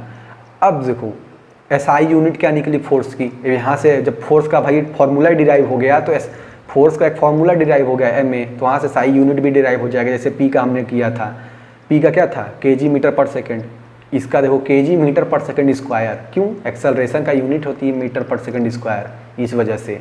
अच्छा कई लोग के मन में भ्रम रहता है, जानते हो क्या? वो न्यूटन का सेकंड लॉ पूछो तो F बराबर एम में बोल के निकल लेते हैं, बस यही है। जबकि ये सही तो है बोलना, लेकिन 100% ट्रू नहीं है। क्या बात कर रहे हो भैया, 100% ट्रू नहीं है कैसे? देखो मैं बता रहा हूँ ऐसे। एक्चुअली क्या है कि इस पार्ट को ज़रा फिर ध्यान से सोचो, हम किए क्या थे इस पार्ट को केवल। अरे क्या किए थे भैया, m को बाहर ले लिए थे, v माइनस यू लिख दिए थे, और क्या किए थे? हम आपसे पूछता हूँ ये m बाहर क्यों लिए थे आप? मास, अरे कांस्टेंट था इसलिए ले लिए थे। अरे बॉल था, उसको हम फेंक देंगे, चाहे 10 मिनट बाद भी देखेंगे तो बॉल ही रहेगा ना, बॉल का मास थोड़ी चेंज हो जा रहा है। तो गाइज ये ज़रूरी नहीं है ना, ये ज़रूरी नहीं है कि भैया मास हमेशा बॉडी का कांस्टेंट ही रहे। क्या बात कर रहे हो भैया, मास कैसे चेंज हो जाएगा? देखो एग्जांपल्स मैं आपको समझा दे रहा हूँ, बहुत ही मज़ेदार एग्जांपल है। जैसे कि आपको कोई ट्रक का rate of change of momentum निकालना है, लेकिन मैं कहूँ वो ट्रक जो है बालू से भरा रहना चाहिए, है ना, वो ट्रक जो है वो पूरा बॉडी, वो जो ट्रक है पूरे बालू से भरी हुई है पूरे ऊपर तक, ठीक है। वो गाइस जैसे बनारस होते हुए, भदोही होते हुए जौनपुर जा रही है, ठीक। हमको केवल मोमेंटम 1 घंटे का निकालना है ना। 1 घंटे की यूनिट ऑफ टाइम में कितना मोमेंटम में चेंज आ रहा है। अच्छा ठीक है, 1 घंटा टाइम तो यहाँ बनारस से भदोही जाने में लगेगा, चलो ठीक है। बनारस में देखा गया भैया वो ट्रक पूरी फुल भरी हुई है। जो आदमी नोट डाउन किया कॉपी, उसका मास नोट डाउन किया, उसकी वेलोसिटी, इनिशियल वेलोसिटी यहाँ से नोट डाउन कर लिया, ठीक। अब देखो वो गाय जब भदोही पहुंच रही थी उससे पहले ही हवा का, है ना, हवा का एकदम तेज से एक झोंका आया, जो ऊपर से बहुत, मतलब ऊपर से उस ट्रक के ऊपर से बहुत सारा 2-3 बोरी बालू जो है ऐसे उड़ा ले गया। चलो उड़ा ले गया, लेकिन जब वहाँ पे आदमी जब रीड करेगा, एक बात बताओ, वेलोसिटी तो वहाँ ठीक है लिख लिया अपना, लेकिन क्या मास अभी भी उतना ही लिखेगा जितना अभी लिखा था? नहीं लिखेगा गाइस। उस ट्रक का मास अब उतना नहीं रह गया, है ना, वो कम हो गया है, क्योंकि उसके ऊपर से इतना सारा बालू ही उड़ गया अचानक से। तो गाइज़ यहाँ मैं आपको बता दे रहा था, ऐसे बहुत सारे एग्जाम्पल हैं, अभी आपको आगे मैं समझाऊंगा। तो वहाँ पे गाइज़ मास आपको लिखना पड़ेगा, है ना, शुरुआत में कितना मास था, बाद में कितना मास हुआ, वहाँ पे आपको मास को लिखना पड़ेगा दोनों बार, है ना, अलग अलग, m1 m2 करके लिखना पड़ जाएगा। तो ये चीज़ आपको समझाना था। सिर्फ न्यूटन का सेकेंड लॉ पूछा जाए, इन्हें कि F बराबर m में मार के ख़त्म कर दिए, है ना। आपको ये पूरी लाइन बोलनी पड़ेगी, आपको ये लाइन बोलनी ही पड़ेगी कि rate of change of momentum is directly proportional to the applied unbalance force. समझ रहे हो? F बराबर m में केवल एक कंडीशन से आया है, जब हम मास को कांस्टेंट कर लिए हैं, जो कि अधिकतर चीज़ों में मास कांस्टेंट ही रहता है, इस वजह से एक जनरल निकाल लिए, ठीक है। ये देखो गाइस, मैं आपको बोला था कि मैं आपको 1 न्यूटन को फील करवा के रहूँगा, है ना। तो समय आ गया है कि आपको मैं, जैसा कि आपने फोर्स का यूनिट देख लिया, फोर्स का वैल्यू, फोर्स का फॉर्मूला देख लिया, आपको 1 न्यूटन का फील भी करवा देता हूँ। क्यों भैया, कैसे मतलब कैसे करवाओगे? जैसे देखो, आपको होता ना आपके पापा से, अगर आप अपने पापा से कहो पापा ये कितने किलो का सामान है, कितने किलो का, सुनो कितने किलो का सामान है, पापा ऐसे हाथ में उठाएंगे और बता देंगे अच्छा ये 1 किलो का है लगभग, या ये 2 किलो का बता देंगे, है। वो कैसे बता रहे हैं? क्योंकि वो सब्जी रोज़ क्योंकि वो मार्केट जाके सब्जी लाते हैं, 1 किलो 2 किलो आधा किलो, को पता है, उनके हाथ को याद हो गया है गाइस, है ना। एक्सपीरियंस है, एक्सपीरियंस, उन्होंने पढ़ाई नहीं की है इतना, उन्होंने इस चीज़ की पर डे बैठ के पढ़ाई नहीं की, अच्छा 1 किलो मैं ऐसे उठाऊंगा 2 किलो ऐसे नहीं, लेकिन वो एक्सपीरियंस करते करते याद हो गया है कि भैया हाँ ये 1 किलो का सामान है, वो 2 किलो का है, वो 100 किलो रखा है, 200 किलो का होगा बोरी। तो ये चीज़ एक्सपीरियंस से उनको पता है। आपने कभी जानने की कोशिश की? आपने तो नहीं, आप अभी फोर्स पढ़ रहे हो या पढ़ चुके होगे, फोर्स सुना होगा जब, तो क्या आपने जानने की कोशिश की कभी 1 न्यूटन को कोई कैसे मैं फील कराऊँ किसी को, या मैं खुद कैसे करूँ? चलो मैं करा देता हूँ अगर नहीं। पहला तो भैया पहला फार्मूला था, क्या था? F = ma, यानी कि मास जो है आपका वहाँ केजी में है, एक्सेलरेशन मीटर/सेकंड² में है। यानी कि गाइस देखो, अगर आप कोई भी ऑब्जेक्ट है ना जिसका मास 1 किलोग्राम हो, आप उसे ऐसे फेंको, कैसे फेंको? ऐसे, जब आप उसे इस तरीके से फेंको कि उसमें 1 मीटर/सेकंड² का एक्सेलरेशन आ जाए। कैसे भैया, ये कैसे होगा? देखो F = ma था, अगर m की वैल्यू 1 हो गई, a की वैल्यू 1 हो गई, 1 × 1 क्या होगा? 1 होगा। बहुत तेज हो आप, है ना। तो F = 1 न्यूटन आ जाएगा, बस यही हमको करवाना है। F = 1 न्यूटन आ जाएगा, ठीक है। यानी कोई ऑब्जेक्ट हम 1 किलो का अच्छा भैया कोई ऑब्जेक्ट हम 1 किलो का ले लेते हैं, ठीक, उसको हमको ऐसे फेंकना है कि उसके अंदर 1 मीटर/सेकंड² का एक्सेलरेशन जनरेट हो जाए, तो हम जितना भी उस ऑब्जेक्ट को फोर्स लगा के फेंके होंगे वो 1 न्यूटन के बराबर होगा। आप समझे? अच्छा, लेकिन 1 मिनट यार भैया, ये थोड़ा सा अजीब लगा है, थोड़ा सा भैया मुश्किल है, क्योंकि हम फेंक तो देंगे, 1 किलो का ऑब्जेक्ट हमारे पास भी आ जाएगा, लेकिन हम कैसे फेंकें कि 1 मीटर/सेकंड² का एक्सेलरेशन जनरेट हो सके, ये करना थोड़ा मुश्किल है हमारे लिए। चलो ठीक है, अब मैं आपको जो तरीका बता रहा हूँ गाइस, इससे आप ज़रूर फील कर लोगे घर में बैठे बैठे 1 न्यूटन को। क्या है तरीका, बता देता हूँ। ये फार्मूला तो शायद काम नहीं किया फील कराने में, एक फार्मूला और है गाइस। क्या? वेट बराबर क्या होता है? हाँ, आप दूसरे तरीके से सोचो, क्योंकि दूसरे तरीके से मैं आपको फील करा रहा हूँ। तो दूसरा फार्मूला, वेट क्या है? फोर्स है जी, वेट फोर्स है। वेट की वैल्यू कैसे निकालते हो? m × g, mass × acceleration due to gravity. अच्छा, वेट की यूनिट न्यूटन होती है, पता है। अगर वहाँ पे भी मास केजी में है और g आपका मीटर/सेकंड² है, ठीक है। तो गाइस, जैसा कि हम जानते हैं g की वैल्यू हमारे यहाँ कितनी होती है, हमारे यहाँ क्या मतलब हमारे अर्थ के सरफेस पे क्या ले रहे हो हम लोग, 9.8 मीटर/सेकंड² होता है, लेकिन हम लोग मान लो कैलकुलेशन के लिए 10 ले रहे हैं, है ना, अप्रॉक्स 10 ले रहे हैं। चलो ठीक है, मास हो गया आपका 1 किलो, g की वैल्यू हो गई 10, वेट कितना है?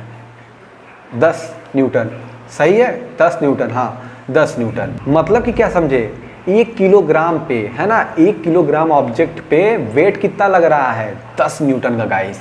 लेकिन नहीं भैया, हमको 1 न्यूटन फील करा दो, बहुत आसान है यार। अब तो 10 न्यूटन का वेट आपके 1 किलोग्राम पे लग रहा है, यानी आपके 1000 ग्राम के ऑब्जेक्ट पे लग रहा है। 1 न्यूटन का फोर्स लगाना है तो कितने ग्राम का ऑब्जेक्ट होना चाहिए? 1000/10 कर दो, यानी कि 100 ग्राम का। अब पकड़ लिए आप, हाँ बिल्कुल, 100 ग्राम का कोई ऑब्जेक्ट ऐसे उठाओगे हाथ में, जब होल्ड करोगे तो आप भैया फोर्स तो लगा ही रहे हो ना ऊपर की तरफ, तभी ना होल्ड कर पा रहे हो। तो जितना भी फोर्स आप लगा रहे हो 100 ग्राम के ऑब्जेक्ट को होल्ड करने में, फील करो गाइस, उसी को बोलेंगे 1 न्यूटन। क्योंकि भैया फोर्स को बैलेंस करना पड़ेगा ना, वो ऑब्जेक्ट भी नीचे तरफ फोर्स लगा रहा है, ग्रेविटी भैया अपना, तब उसी को बैलेंस करने के लिए हम उसे उठा के हाथ में पकड़े हैं ना, तो हम उस पर 1 न्यूटन का फोर्स लगाते हैं, तभी वो हाथ में ऐसे उठा के हम लोग उसको बैलेंस कर पाते हैं। समझ रहे हो? उसको 1 न्यूटन का फोर्स लगा के हम लोग वहाँ पे रुकते हैं। तो गाइज, यही होता है 1 न्यूटन, है ना, यही ऐसे फील कर सकते हो आप 1 न्यूटन। 100 ग्राम का आप कोई भी ऑब्जेक्ट घर में होगा, उठा लेना हाथ में, और 1 न्यूटन का फोर्स फील करना, फिर कमेंट में बताना मज़ा आया क्या, और लोगों को भी बताना। चलो भैया, ये तो हो गई हमारे आपके फीलिंग की बात। अब आगे बढ़ते हैं। फिजिक्स है गाइस, ऐसे ही मज़ेदार बातें करते हुए आप सीखते रहोगे, आपको पता भी नहीं चलेगा। चलो आओ आगे बढ़ते हैं। सो गाइज, आ गई ही बारी proof of Newton first law from second law. First law देख चुके हैं और सेकंड लॉ देख चुके हैं। ठीक है, दोनों लॉ हो गए। लेकिन पहला लॉ का प्रूफ गाइस मैं आपको दिखा देता हूँ न्यूटन जी के सेकंड लॉ से ही, है ना। पहला लॉ हमें फोर्स के बारे में जानकारी देता है, इनर्शिया के बारे में बताता है। दूसरा लॉ गाइस हमें फोर्स का फॉर्मूला दे देता है ना, कमाल का। तो चलो देख लेते हैं कि पहला लॉ इनका सही है कि नहीं। तो गाइस जैसा कि यहाँ पे लिखा है, जैसा कि हम जान चुके हैं F बराबर ma, यानी F बराबर v minus u by T, ये आपका एक्सेलरेशन था, ठीक। पहला लॉ में बोला क्या गया था, कोई बॉडी अगर इनिशियल वेलोसिटी मान लो कुछ है, उसका जिस वेलोसिटी से वो मूव कर रही है वो उसी वेलोसिटी में मूव करना चाहेगी, है ना, अगर उसके ऊपर एक्सटर्नल फोर्सेस ना लग रहे हों। क्या ये बात सही है? और न्यूटन के सेकेंड लॉ के जो फॉर्मूला है उससे प्रूफ कर लेते हैं फटाफट से। सो गाइज ये देखो, ये जो फॉर्मूला है बस इसी से आपको प्रूफ कर देना है। F की वैल्यू 0 रख दोगे, क्यों? क्योंकि यहाँ पे कोई एक्सटर्नल फोर्स लग ही नहीं रही है, कोई फोर्स नहीं लग रहा है ना। उस बॉडी में इनिशियल वेलोसिटी है जो मूव कर रही है, क्या वो मूव उसी वेलोसिटी से मूव करती रहेगी? बस यही प्रूफ करना है। तो गाइज यहाँ पे देख पा रहे हो आप कि फोर्स लगा हुआ है, फोर्स की वैल्यू 0 कर दोगे, है ना। फोर्स की वैल्यू 0 जब कर दोगे यानी कि ये सब की वैल्यू आपको 0 के बराबर इक्वेट करनी है, ठीक। यहाँ से आप क्या देख पा रहे हो, जब इसको मास को इधर भेज दोगे, टाइम को भेज दोगे, सब भेज दोगे, तो आपको दिखेगा क्या, v minus u is equal to 0, यानी कि v is equal to u. v क्या था? Final velocity. u क्या है? Initial velocity. आप यहाँ से आराम से देख पा रहे हो कि ये फाइनल वेलोसिटी ही इनिशियल वेलोसिटी के बराबर है। यानी अगर इनिशियली वो 10 मीटर पर सेकंड की रफ्तार से आगे बढ़ रही थी तो बाद में भी वो 10 ही मीटर पर सेकंड की रफ्तार से आगे बढ़ती रहेगी अगर उस पर कोई फोर्स नहीं लगेगा। तो गाइज ये मैथमेटिकली देखो प्रूफ हो गया। अच्छा, उसका सेकेंड पार्ट भी था कि कोई बॉडी अगर रेस्ट में है तो रेस्ट में रहना चाहती है अगर एक्सटर्नल फोर्स नहीं लगेगी तो। चलो भैया ये भी प्रूफ कर लेते हैं। प्रूफ क्या करना है गाइज, ऑलरेडी देखो हम जान चुके हैं v initial equal to v final, है ना, यहाँ पे हम लोग प्रूफ कर चुके हैं। तो ये देखो, अगर रेस्ट पे है बॉडी यानी कि उसका इनिशियल रफ्तार कितनी है? 0। उसकी वेलोसिटी जो है इनिशियल 0 है, तो फाइनल वेलोसिटी भी तो 0 रहेगी। क्यों? क्योंकि u इक्वल टू v हम लोग ऑलरेडी यहाँ पे प्रूफ कर चुके हैं ऊपर। यानी न्यूटन का फर्स्ट लॉ गाइज एकदम बिल्कुल सही था 100%। उनके सेकेंड लॉ ने ये प्रूफ कर दिया मैथमेटिकली। यानी अब सिर्फ प्रैक्टिकली नहीं प्रूफ था, ऐसा नहीं कि मुंह से अब बातें हो रही थी, अब मैथमेटिकली भी ये चीज़ प्रूफ करना संभव हो गया था।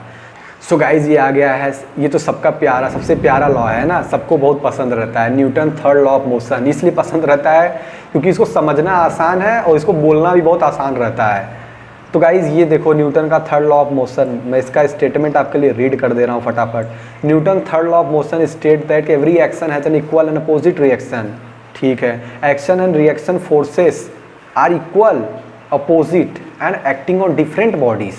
अच्छा, देखो ये तुमको समझ में आ गया कि न्यूटन का थर्ड लॉ कह क्या रहा था कि भैया हर क्रिया की उतनी ही और विपरीत प्रतिक्रिया होती है ना, विपरीत प्रतिक्रिया होती है, हिंदी में ये मतलब था। यानी हर एक्शन का अपना एक रिएक्शन होता है जो कि मैग्नीट्यूड में तो इक्वल होता है लेकिन डायरेक्शन अपोजिट होता है, उसके एक्शन के अपोजिट होता है, ठीक है। लेकिन ये एक्शन रिएक्शन फोर्सेस क्या है भैया, ये समझा दो। आप किसी को एक थप्पड़ मारे, वो एक्शन हो गया, फिर वो आपको एक थप्पड़ लगा दिया, वो रिएक्शन हो गया।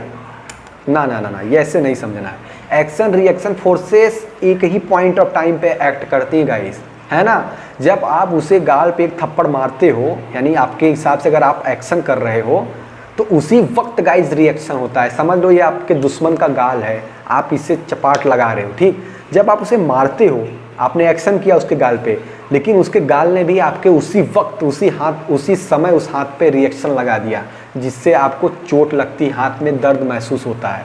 वो अलग बात है, हमारा उस समय इमोशन उस समय जगा रहता है तो हमको दर्द नहीं रहता है ना, बहुत ज़्यादा एंग्री में रहते हैं, ठोकते रहते हैं। लेकिन आप देखो, अभी आप किसी के सर में मार के देखो, तेज से पट्टा से लगाओ, आपके हाथ में भी चोट लग जाती है। वही होता है गाइज रिएक्शन, उसी वक्त होता है।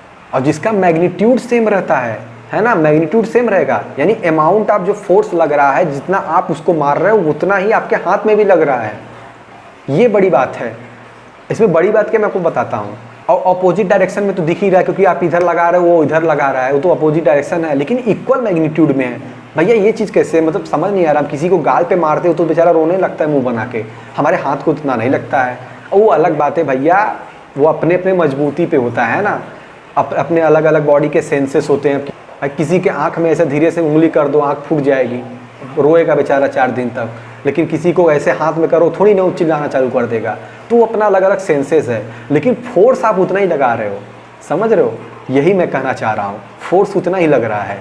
तो गाइज ये था न्यूटन का थर्ड लॉ, समझ गए? अब इसका एग्जाम्पल क्या है, छोटा मोटा आपको देख लो, दिखा देता हूँ। न्यूमेरिकल इस पर बनते हैं गाइज, है ना, भयंकर न्यूमेरिकल बनते हैं, लेकिन यही है बस बैलेंस करना रहता है। ये देखो गाइज, गोली बंदूक वाला, है ना गोली बंदूक वाला एग्जाम्पल। गोली देखो इधर फायर हुई तो बंदूक पे भी एक फोर्स लगा पीछे की तरफ, जिसको रिक्वायल फोर्स बोलते हैं। मतलब कि जैसे हम गोली चलाते हैं, गोली क्या चलाते हैं, बंदूक चलाते हैं, तो गोली तो आगे गई लेकिन हमको पीछे की तरफ भी झटका लगता है बहुत तेज़ से। यहीं पर एक्ट करता है न्यूटन का थर्ड लॉ, है ना। एक्शन करोगे तो रिएक्शन तो भाई सहना पड़ेगा, है ना, रिएक्शन तो आपको देखना पड़ेगा।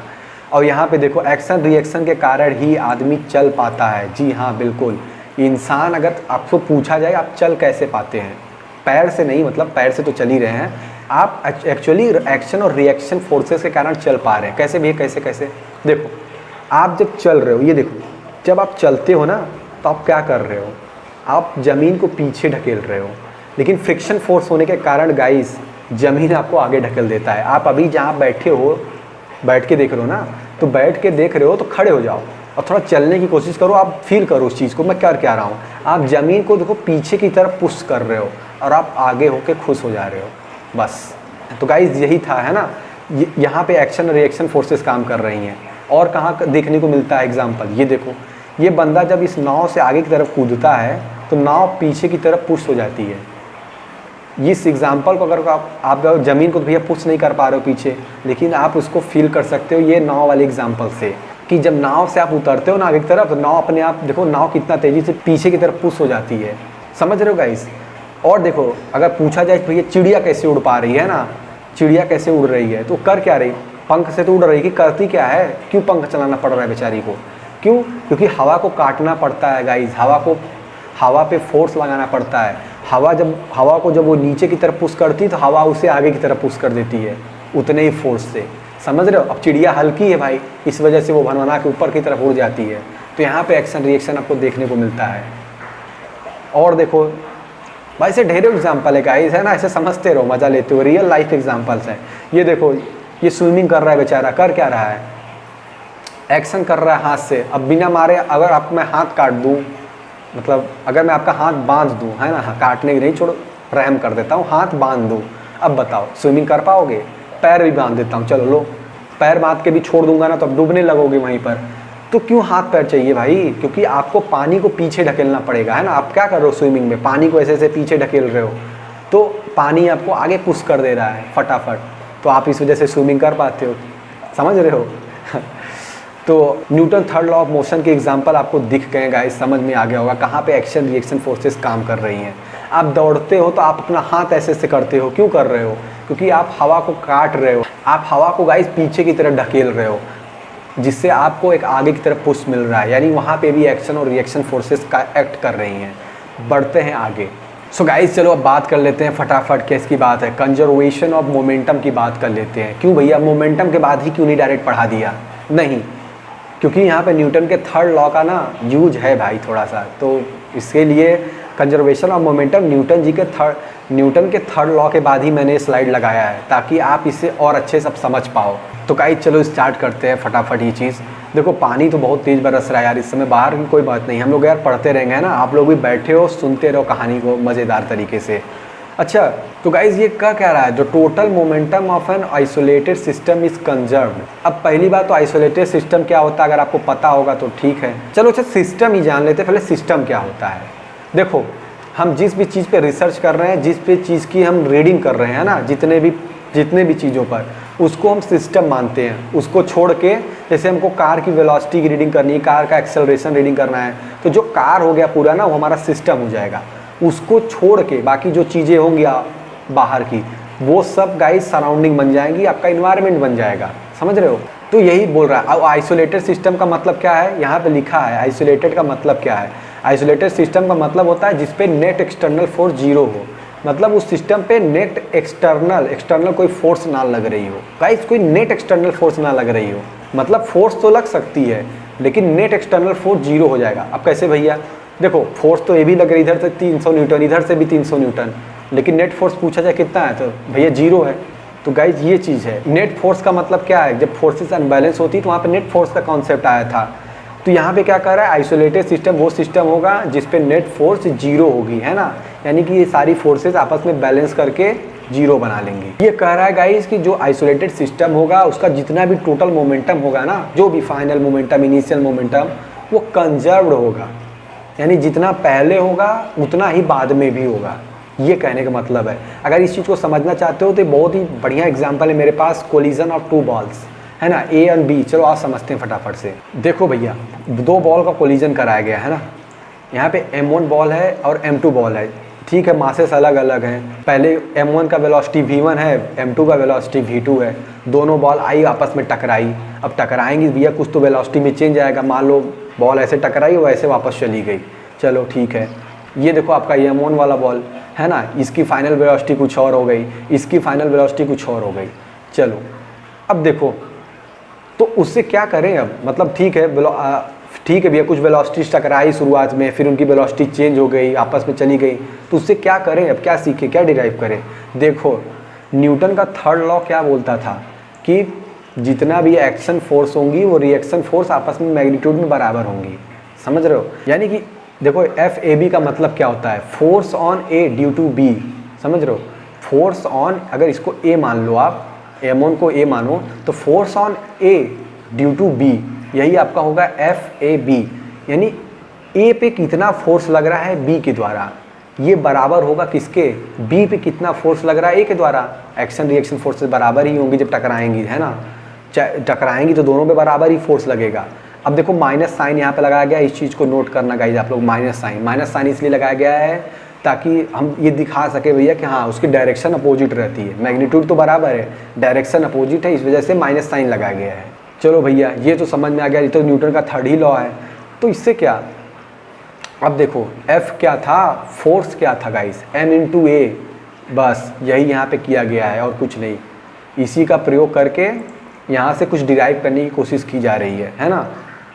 M × A, देखो ma आपका हो गया मास ऑफ A ऑब्जेक्ट का मास हो गया, और एक्सेलरेशन A का हो गया, यानी कि उसी का final velocity minus initial velocity, और जितने टाइम तक हमको रीडिंग करना है ना, वो हो गया।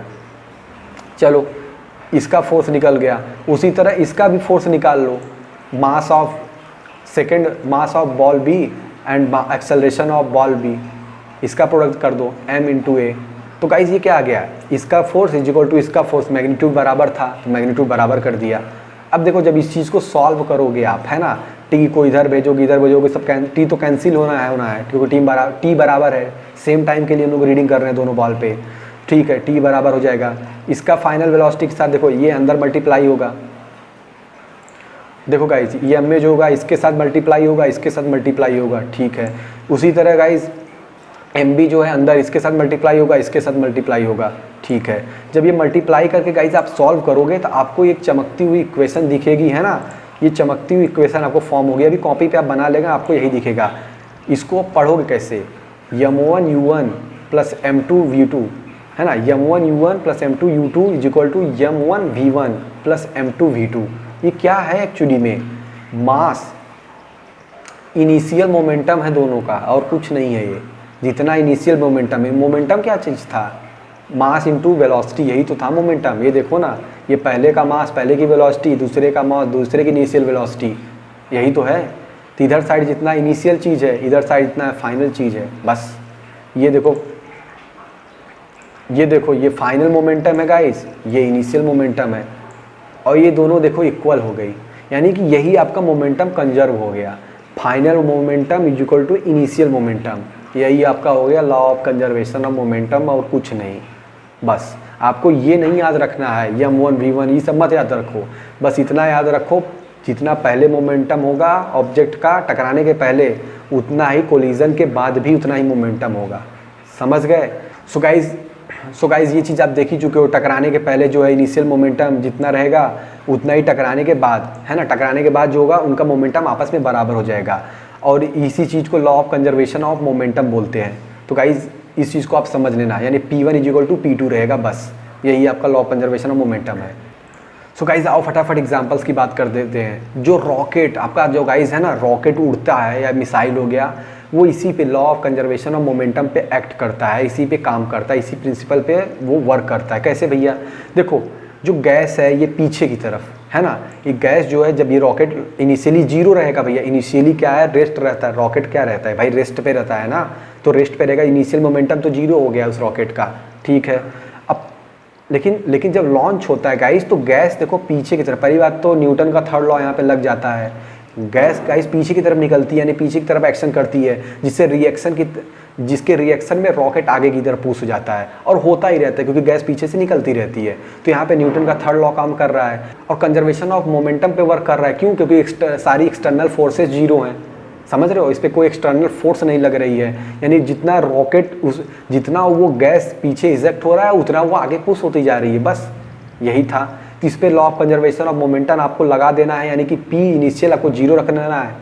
पी इनिशियल तो जीरो ही हो गया, और पी फाइनल कितना होगा, पी फाइनल रॉकेट का प्लस गैस का। अब यहाँ पे याद रखना गाइस, रॉकेट और फ्यूल को एक साथ आपको सिस्टम मानना पड़ेगा। क्यों? कुछ समय बाद आप ये चीज़ देखोगे कि भैया फ्यूल तो ख़त्म हो रहा है ना, तो रॉकेट का मास भी तो चेंज हो जाएगा। तो इसी वजह से रॉकेट का और फ्यूल का आपको एक सिस्टम मानना पड़ेगा, तब आपका यहाँ पे law of conservation of momentum act करेगा, है ना। ये देखो एक थोड़ा सा और डीप कॉन्सेप्ट है, आप 11th में जब जाओगे ना, तो आप वहाँ पे जब डिफ्रेंशिएशन और इंटीग्रेशन ये सब चीज़ का कॉन्सेप्ट सीख लोगे, तो वहाँ पे अच्छे से इस सवाल को करना सीख जाओगे। अभी आप इतना ही समझो कि law of conservation of momentum पे आपका रॉकेट वर्क करता है। चलो और एग्जाम्पल्स देख लेते हैं। सो गाइस देखो यहाँ पे एक्सप्लोजन की बात करें, है ना, जब बम का धमाका होता है, तो देखो उसमें क्या हो रहा है, जिसे आपका ये देखो आपका बम हो गया 10 किलो का, ठीक है। पहले रेस्ट पे था ये बम, कहीं किसी ने रख दिया, चलो ठीक है, इनिशियल मोमेंटम जीरो है क्योंकि वेलोसिटी जीरो है।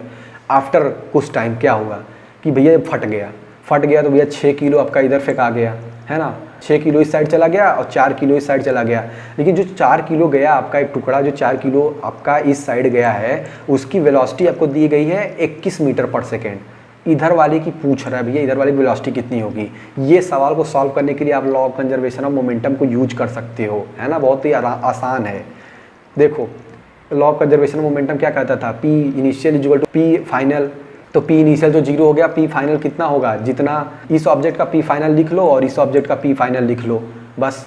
तो गाइस यहाँ पे क्या है, पी बराबर क्या होता है, एम इंटू वी, यानी कि इसकी मास इंटू वेलोसिटी, इसकी मास इंटू वेलोसिटी, दोनों ऐड कर लोगे। जब इस इक्वेशन को सॉल्व करोगे, इस बराबर जीरो रखना, आपको जीरो रखोगे। क्यों भैया जीरो रख रहे हो यहाँ पे, क्योंकि पी इनिशियल तो जीरो था ना, तो पी फाइनल बराबर जीरो हो जाएगा। तो जब आप जीरो को सॉल्व करोगे तो आपका वी की वैल्यू आ जाएगी -14 मीटर पर सेकेंड, समझ रहे हो, उसकी वेलोसिटी 14 मीटर पर सेकेंड रफ्तार से। यानी कि ये चीज़ देखो, ये जो ऑब्जेक्ट है आपका, ये जो पार्ट है आपका 6 kg वाला, ये 14 मीटर पर सेकेंड के रफ्तार से इस डायरेक्शन में जाएगा। ये डायरेक्शन कौन बता रहा है, ये माइनस साइन, है ना। हम जैसा जानते हैं कि इधर साइड हम लोग पॉजिटिव लेते हैं, इधर साइड निगेटिव लेते हैं। अगर निगेटिव आ रहा है इसका मतलब ये इस साइड है, इस डायरेक्शन में मूव कर जाएगा विथ -14 मीटर पर सेकेंड। आपने इस क्वेश्चन को लॉ ऑफ कंजर्वेशन से सॉल्व कर लिया है। चलो और एग्जांपल देख लेते हैं फटाफट। सो गाइज ये देखो गोली बंदूक का एग्जांपल मैं आपको बता ही चुका हूँ, इसमें भी लॉ ऑफ कंजर्वेशन यूज कर सकते हो। कैसे भैया, इनिशियली देखो ये बंदूक जो है रेस्ट पे है, मस्त अपना पड़ा हुआ है ना, बिफोर फायरिंग। आफ्टर फायरिंग क्या हुआ, क्या क्वेश्चन बन सकता है कि भैया गोली है, बुलेट है, उसका वेलोसिटी इतना दे दिया गया, उसका मास इतना दे दिया गया। शुरुआत में देखो मास वास का कोई काम नहीं है, क्योंकि जब ऑब्जेक्ट ही रेस्ट पे रहेगा। और लॉ ऑफ कंजर्वेशन कहाँ यूज कर सकते हो, दिमाग में याद रखना, नेट एक्सटर्नल फोर्स उस ऑब्जेक्ट पे जीरो होना चाहिए, बस वहाँ पे लॉ ऑफ कंजर्वेशन यूज कर लेना। अब देखो ये ऑब्जेक्ट इनिशियल रेस्ट था तो कोई मतलब ही नहीं है, क्योंकि मास इंटू वेलोसिटी तो भैया जीरो ही होना है, वेलोसिटी ही जीरो है। लेकिन फाइनल में हमको चाहिए मास और वेलोसिटी चाहिए, है ना। तब देखो ये 20 ग्राम का बुलेट है, ये 150 मीटर पर सेकेंड स्क्वायर से इधर गया, ठीक, जो कि आपका गन का मास दिया हुआ है यहाँ पे 2 kg, ठीक है। So guys you can use here law of conservation of momentum, है ना। कैसे, क्योंकि P इनिशियल जीरो हो गया, P फाइनल कितना होगा, बस आपको यही देखना है। P फाइनल क्या होगा, इसका मास इंटू वेलोसिटी कर दो, इसका मास इंटू वेलोसिटी कर दो। यहाँ पे V की वैल्यू V लिख देना, क्योंकि भैया V की वैल्यू पता ही नहीं है ना, इस चीज़ की V की वैल्यू पता ही नहीं है, तो V लिख के सॉल्व कर लेना बराबर जीरो के, जैसे आपने पिछले वाला एग्जाम्पल किया। यहाँ से आपको गन कितना तेज़ी से पीछे जाएगा ये पता चल जाएगा। समझ के law of conservation of momentum का एग्जाम्पल। सेम देखो गाइज ये क्वेश्चन भी सॉल्व हो जाएगा हॉकी मैन प्रॉब्लम, है ना। करना क्या है, देखो ये आदमी आया, 55 किलो का दिया रहेगा गाइस, न्यूमेरिकल वैल्यू ये सब दिया रहेगा, मुँह ज़बानी मैं आपको बता दे रहा हूँ, करना कुछ नहीं है गाइस, केवल बस law of conservation of momentum को यूज कर लेना। सारा क्वेश्चन जो भी न्यूमेरिकल आपको इस पर दिख रहे हैं, इसका कमेंट में आंसर दे देना आप लोग, है ना। देखता हूँ कितने लोग सही देते हैं। और टेलीग्राम ग्रुप पे गाइस जुड़ना मत भूलना, है ना। टेलीग्राम ग्रुप का लिंक आपको डिस्क्रिप्शन बॉक्स में मिल जाएगा। तो देखो गाइस, ये 55 किलो का ये इंसान है भाई, ठीक है, भारी भरकम था। ये 60 किलो का है, वाह, आके टकरा गए दोनों। ये 6 मीटर टकराया या 5 मीटर टकराया, ये इनिशियल की बता रहा है, अभी इनिशियल, ठीक है। फाइनल टकराने के बाद क्या हुआ, ये टोटल भैया देखो, ये इसी के ऊपर देखो धड़ाम से गिर गया, है ना, इसी के ऊपर आके पूरा चढ़ बैठा। तो 115 किलो इनका वेट हो गया। कैसे भैया? हाँ, वेट तो सही है, क्योंकि यहाँ पे 55 है, यहाँ पे 60 है, तो ये 115 ही हो जाएगा, ठीक है। यानी टोटल इसके ऊपर ये आदमी जो है हरा वाला, इसके ऊपर ही नीले वाले चढ़ बैठेगा, तो भैया इधर ही साइड फेंका जाएंगे कुछ वेलोसिटी से। तो वेलोसिटी कितनी है, बस ये निकालना है आपको, कुछ नहीं करना है। पी इनिशियल बराबर पी फाइनल कर देना, आ जाएगा। पी इनिशियल कितना लिखोगे, m इंटू वी, है ना। ये देखो इसका मास, ये देखो पी इनिशियल कितना लिखोगे, इसका मास इंटू वेलोसिटी, इसका मास इंटू वेलोसिटी ऐड कर देना, बराबर किसके, टोटल मास इंटू इसका वेलोसिटी, बस यही कर देना। जब इक्वेट कर दोगे सॉल्व करके, आपको v की वैल्यू यहाँ से निकल जाएगी। इक्वेशन सॉल्व करना आपको आता है ना। कमेंट में आंसर दे देना सब लोग फटाफट। तो गाइस बढ़ते हैं आगे और देखते हैं क्या चीज़ है। तो गाइस ये देखो, कंजर्वेशन ऑफ मोमेंटम कहाँ पे वैलिड नहीं है ना। बता तो दिया, पहले आप लगाओगे कहाँ पे, जहाँ पे नेट एक्सटर्नल फोर्स 0 हो वहाँ पे लगाओगे। लेकिन गाइस जहाँ पे, अब देखो जहाँ पे एक्सटर्नल फोर्सेस एक्ट कर रही हैं ना, वहाँ पे नेट फोर्स लगा रही हैं, वहाँ पे आप नहीं लगा पाओगे कंजर्वेशन ऑफ मोमेंटम। ऐसा केस होता है तब जब वहाँ, ऐसा केस होता है गाइस तब जब यहाँ पे देखो ग्रेविटी एक्ट करती है। ग्रेविटी, अर्थ कोई बॉल है, अब उसको छोड़ दो, है ना, वो मूव कर रही है नीचे की तरफ बहुत तेज़ी से। क्यों मूव कर रही है? क्योंकि उस पर ग्रेविटी का फोर्स एक्ट किए जा रहा है, समझ रहे हो, एक्सटर्नल फोर्स। हाँ, अगर तब एक्सटर्नल नहीं मानेंगे जब आप अर्थ को और उस बॉल को पूरा एक सिस्टम ही मान लो कि भैया अर्थ भी अर्थ है और बॉल पूरा एक सिस्टम है। लेकिन आप सिर्फ बॉल को रीड कर रहे हो भैया ना, तो आपको बॉल को ये समझना पड़ेगा उसके ऊपर एक ग्रेविटी का फोर्स लग रहा है जो कि एक्सटर्नल हो जाएगा। वही चीज़ को बचाने के लिए गाइस, अगर आपको कंजर्वेशन ऑफ मोमेंटम उस बॉल पे लगाना है जो बॉल नीचे की तरफ आ रही है ना, जिस पे ग्रेविटी एक्ट कर रहा है, तो कंजर्वेशन ऑफ मोमेंटम लगाने के लिए आपको अर्थ को और बॉल को एक सिस्टम मानना पड़ेगा। ऐसा एग्जाम्पल है गाइस आपका ये सिंपल पेंडुलम और आपका sliding and rolling inclined plane. इस सब पे गाइस क्या है, एक्सटर्नल फोर्सेस एक्ट कर रही हैं, जो कि आपका फ्रिक्शन हो गया, ये ग्रेविटी हो गया जो इस पे एक्ट कर रही हैं। और अगर ये एक्ट ना करें, तो मूव ही नहीं करेगा ना। और बताओ कौन सी फोर्स एक्ट कर रही है, किस वजह से, और बताओ किस वजह से वो मूव कर पा रही हैं या मूव कर रही हैं। अगर ये एक्ट ना करें तो बताओ ग्रेविटी अगर एक्ट नहीं करेगी तो वो बॉल नीचे भी नहीं आएगी फिर तब, है ना। तो इसी चीज़ को बता रहा हूँ, ग्रेविटी एक्ट कर रही है, एक्सटर्नल फोर्स उस पर लगे जा रहा है, तभी वो बॉल नीचे की तरफ आती जा रही है। तो ये बता रहा हूँ मैं, वहाँ पे आप कंजर्वेशन ऑफ मोमेंटम यूज नहीं कर पाओगे। अगर आप सिर्फ बॉल के ऊपर रीडिंग कर रहे हो, बॉल को एक सिस्टम मान ले रहे हो, बस तब आप नहीं लगा पाओगे। ये सब चीज़ का थोड़ा बहुत ध्यान रखना है, ये मैं ऐसे ही बता दे रहा हूँ एक्सेप्शन के लिए, है ना। लेकिन बस इतना ध्यान रखना, कंजर्वेशन ऑफ मोमेंटम आप यूज कर सकते हो जहाँ पे नेट एक्सटर्नल फोर्स 0 है। बस इस चीज़ को समझ लेना, समझ गए। तो चाहे गाइस बढ़ते हैं आगे, फटाफट देखते हैं क्या है। सो गाइस फाइनली हम लोग देखो ये चैप्टर पूरा, फाइनली गाइस ये टॉपिक हम लोग पूरा फिनिश कर चुके हैं ना। हम लोग कहाँ से देखो शुरुआत किए और कहाँ पे आ गए। इंट्रोडक्शन किए, इफेक्ट ऑफ फोर्स किए, और फिर वो गैलीलियो, और फिर क्या था एरिस्टोटल्स फैलेसी, न जाने कहाँ से हाइपर लूप बीच में, फिर मोमेंटम, फिर second law, third law, momentum, conservation of momentum, ये सब चीज़ करते हुए देखो हम लोग कहाँ पे आ गए, अंतिम छोर पे। और ये छोर क्या है कि ये मैप है ना, माइंड मैप है। इसको आप स्क्रीनशॉट ले लेना, चाहे तो ऐसा देख लेना, है ना, थोड़ा रोक के वीडियो आप देख लेना कि हम लोग एक्चुअली किए क्या है। शॉर्ट में ऐसा माइंड मैप बना हुआ है। तो चलो ठीक है, मैं फिर भी एक बार आपको रिवाइज करा दे रहा हूँ फटाफट से। हमने क्या किया, देखो गाइज, फोर्सेस को देखा कि भैया पुश और पुल किस तरह काम कर रहा है ना, उसी को, जिसको हम पुश पुल कर रहे हैं उसी को साइंस फोर्स मान रहा है कि भैया फोर्स लग रहा है बॉडी पर। चलो ठीक है, टाइप ऑफ फोर्सेस को हमने देख लिया, है ना, टाइप ऑफ फोर्सेस को हमने देख लिया, अनबैलेंस फोर्स देख लिया, बैलेंस फोर्स देख लिया, न्यूटन के, और भैया न्यूटन के लॉ को देखा हमने, फर्स्ट लॉ को देख लिया, और फर्स्ट लॉ को देखा, सेकंड लॉ को देखा, थर्ड लॉ को देखा। हमने फर्स्ट लॉ को बताया कि उसको लॉ ऑफ इनर्शिया भी कहते हैं। क्यों कहते हैं? क्योंकि, और इनर्शिया क्या था वो भी बताया आपको कि वो बॉडी की नेचर होता है ना, बॉडी की टेंडेंसी होती है जो कि सब क्योंकि जो कि सभी ऑब्जेक्ट में होती है, किसी में कम होती है, किसी में ज़्यादा होती है। किस पे डिपेंड करता है? मास पे डिपेंड करता है। मास ज़्यादा, इनर्शिया ज़्यादा। इनर्शिया के एग्जांपल्स मैंने आपको समझाए, हमने आपको फील कराया कि 1 न्यूटन क्या होता है ना। 1 न्यूटन मतलब कैसे आप फील कर सकते हो वो भी हमने बताया आपको वेट के माध्यम से, क्योंकि आप वो वाला जो पहला F बराबर m में था आप उससे फील नहीं कर पा रहे थे। तो वेट के माध्यम से हमने बताया कि कैसे आप 1 न्यूटन को फील कर सकते हो। मोमेंटम बताया गाइस, एक्चुअल मीनिंग क्या होती है मोमेंटम की। किसी ऑब्जेक्ट के मोशन की पावर बताता है मोमेंटम अगर देखा जाए तो। लेकिन उसके फार्मूला भी हमने बताया कि P बराबर mv होता है, यानी मास इंटू वेलोसिटी होता है। और ये भी बताया साथ में कि इस चीज़ को भी ध्यान रखना आप कि न्यूटन के सेकंड लॉ को F बराबर m में सिर्फ नहीं बोलोगे, है ना। Rate of change of momentum directly proportional to force बोलना, समझ रहे हो, तब सही होगा। क्योंकि ज़रूरी नहीं कि सारे ऑब्जेक्ट का मास कांस्टेंट हो। मैंने आपको ट्रक वाला एग्जांपल दिया था जो बालू से भरा था और बीच में बालू उड़ जाता है ना। और फिर law of conservation of momentum बताया भैया कि जहाँ पे नेट फोर्स 0 हो जा रहा है वहाँ पे धड़ल्ले से यूज कर लेना, कुछ नहीं करना। P इनिशियल बराबर P फाइनल रख देना। इनिशियल कई केस में 0 होगा, उस चीज़ को ध्यान रखे रहना, है ना। जैसे बंदूक वाला केस है, इनिशियल में बंदूक पड़ी हुई, बंदूक और गोली की बात करें भैया दोनों रेस्ट पे थे, कहीं मूवमेंट नहीं था। लेकिन चलने के बाद देखो चेंज आ जाता है उनकी वेलोसिटी में। तो ये चीज़ को ध्यान रखना, P इनिशियल बराबर P फाइनल करना आना चाहिए। हमने आपको रॉकेट बताया कि रॉकेट किस प्रिंसिपल पे काम करता है, कि law of conservation of momentum पे। तो गाइज़ ये सब चीज़ें मैंने आपको बताई है। वीडियो कैसी लगी ये बताना है। सेशन में मज़ा आया क्या? वीडियो लंबी तो है मगर यूज़फुल है गाइज़, मैं इसे यूज़फुल मानता हूँ, है ना। यहाँ पे टाइम यूज हुआ है आपका, वेस्ट नहीं हुआ है। तो आपको अगर पसंद आई हो तो कमेंट में आप अपना दिल की बात लिख देना, है ना, कैसा लगा वीडियो। और भी कोई ओपिनियन देना हो तो वो भी लिख देना, ऐसा कोई बात नहीं है। और टेलीग्राम ग्रुप पे लिंक डिस्क्रिप्शन बॉक्स में है। वरदान सीरीज़ का प्लेलिस्ट जो है, नए हो अगर आप तो डिस्क्रिप्शन बॉक्स में जाके देख लेना, जो कि खास CHS को टारगेट करके बनाया गया है ना।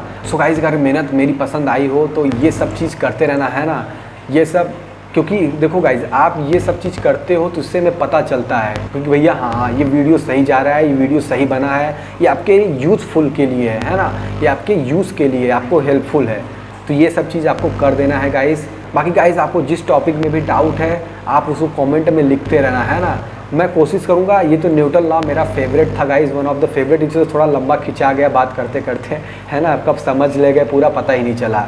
तो कोई बात नहीं, अगले से कोशिश करूँगा, अगली बार से बहुत ही छोटा छोटा मैं करूँगा, ट्राई करूँगा। तो गाइज़ आप लोग मेहनत करते रहो, मिलता हूँ फिर किसी नेक्स्ट वीडियो में, तब तक के लिए बाय।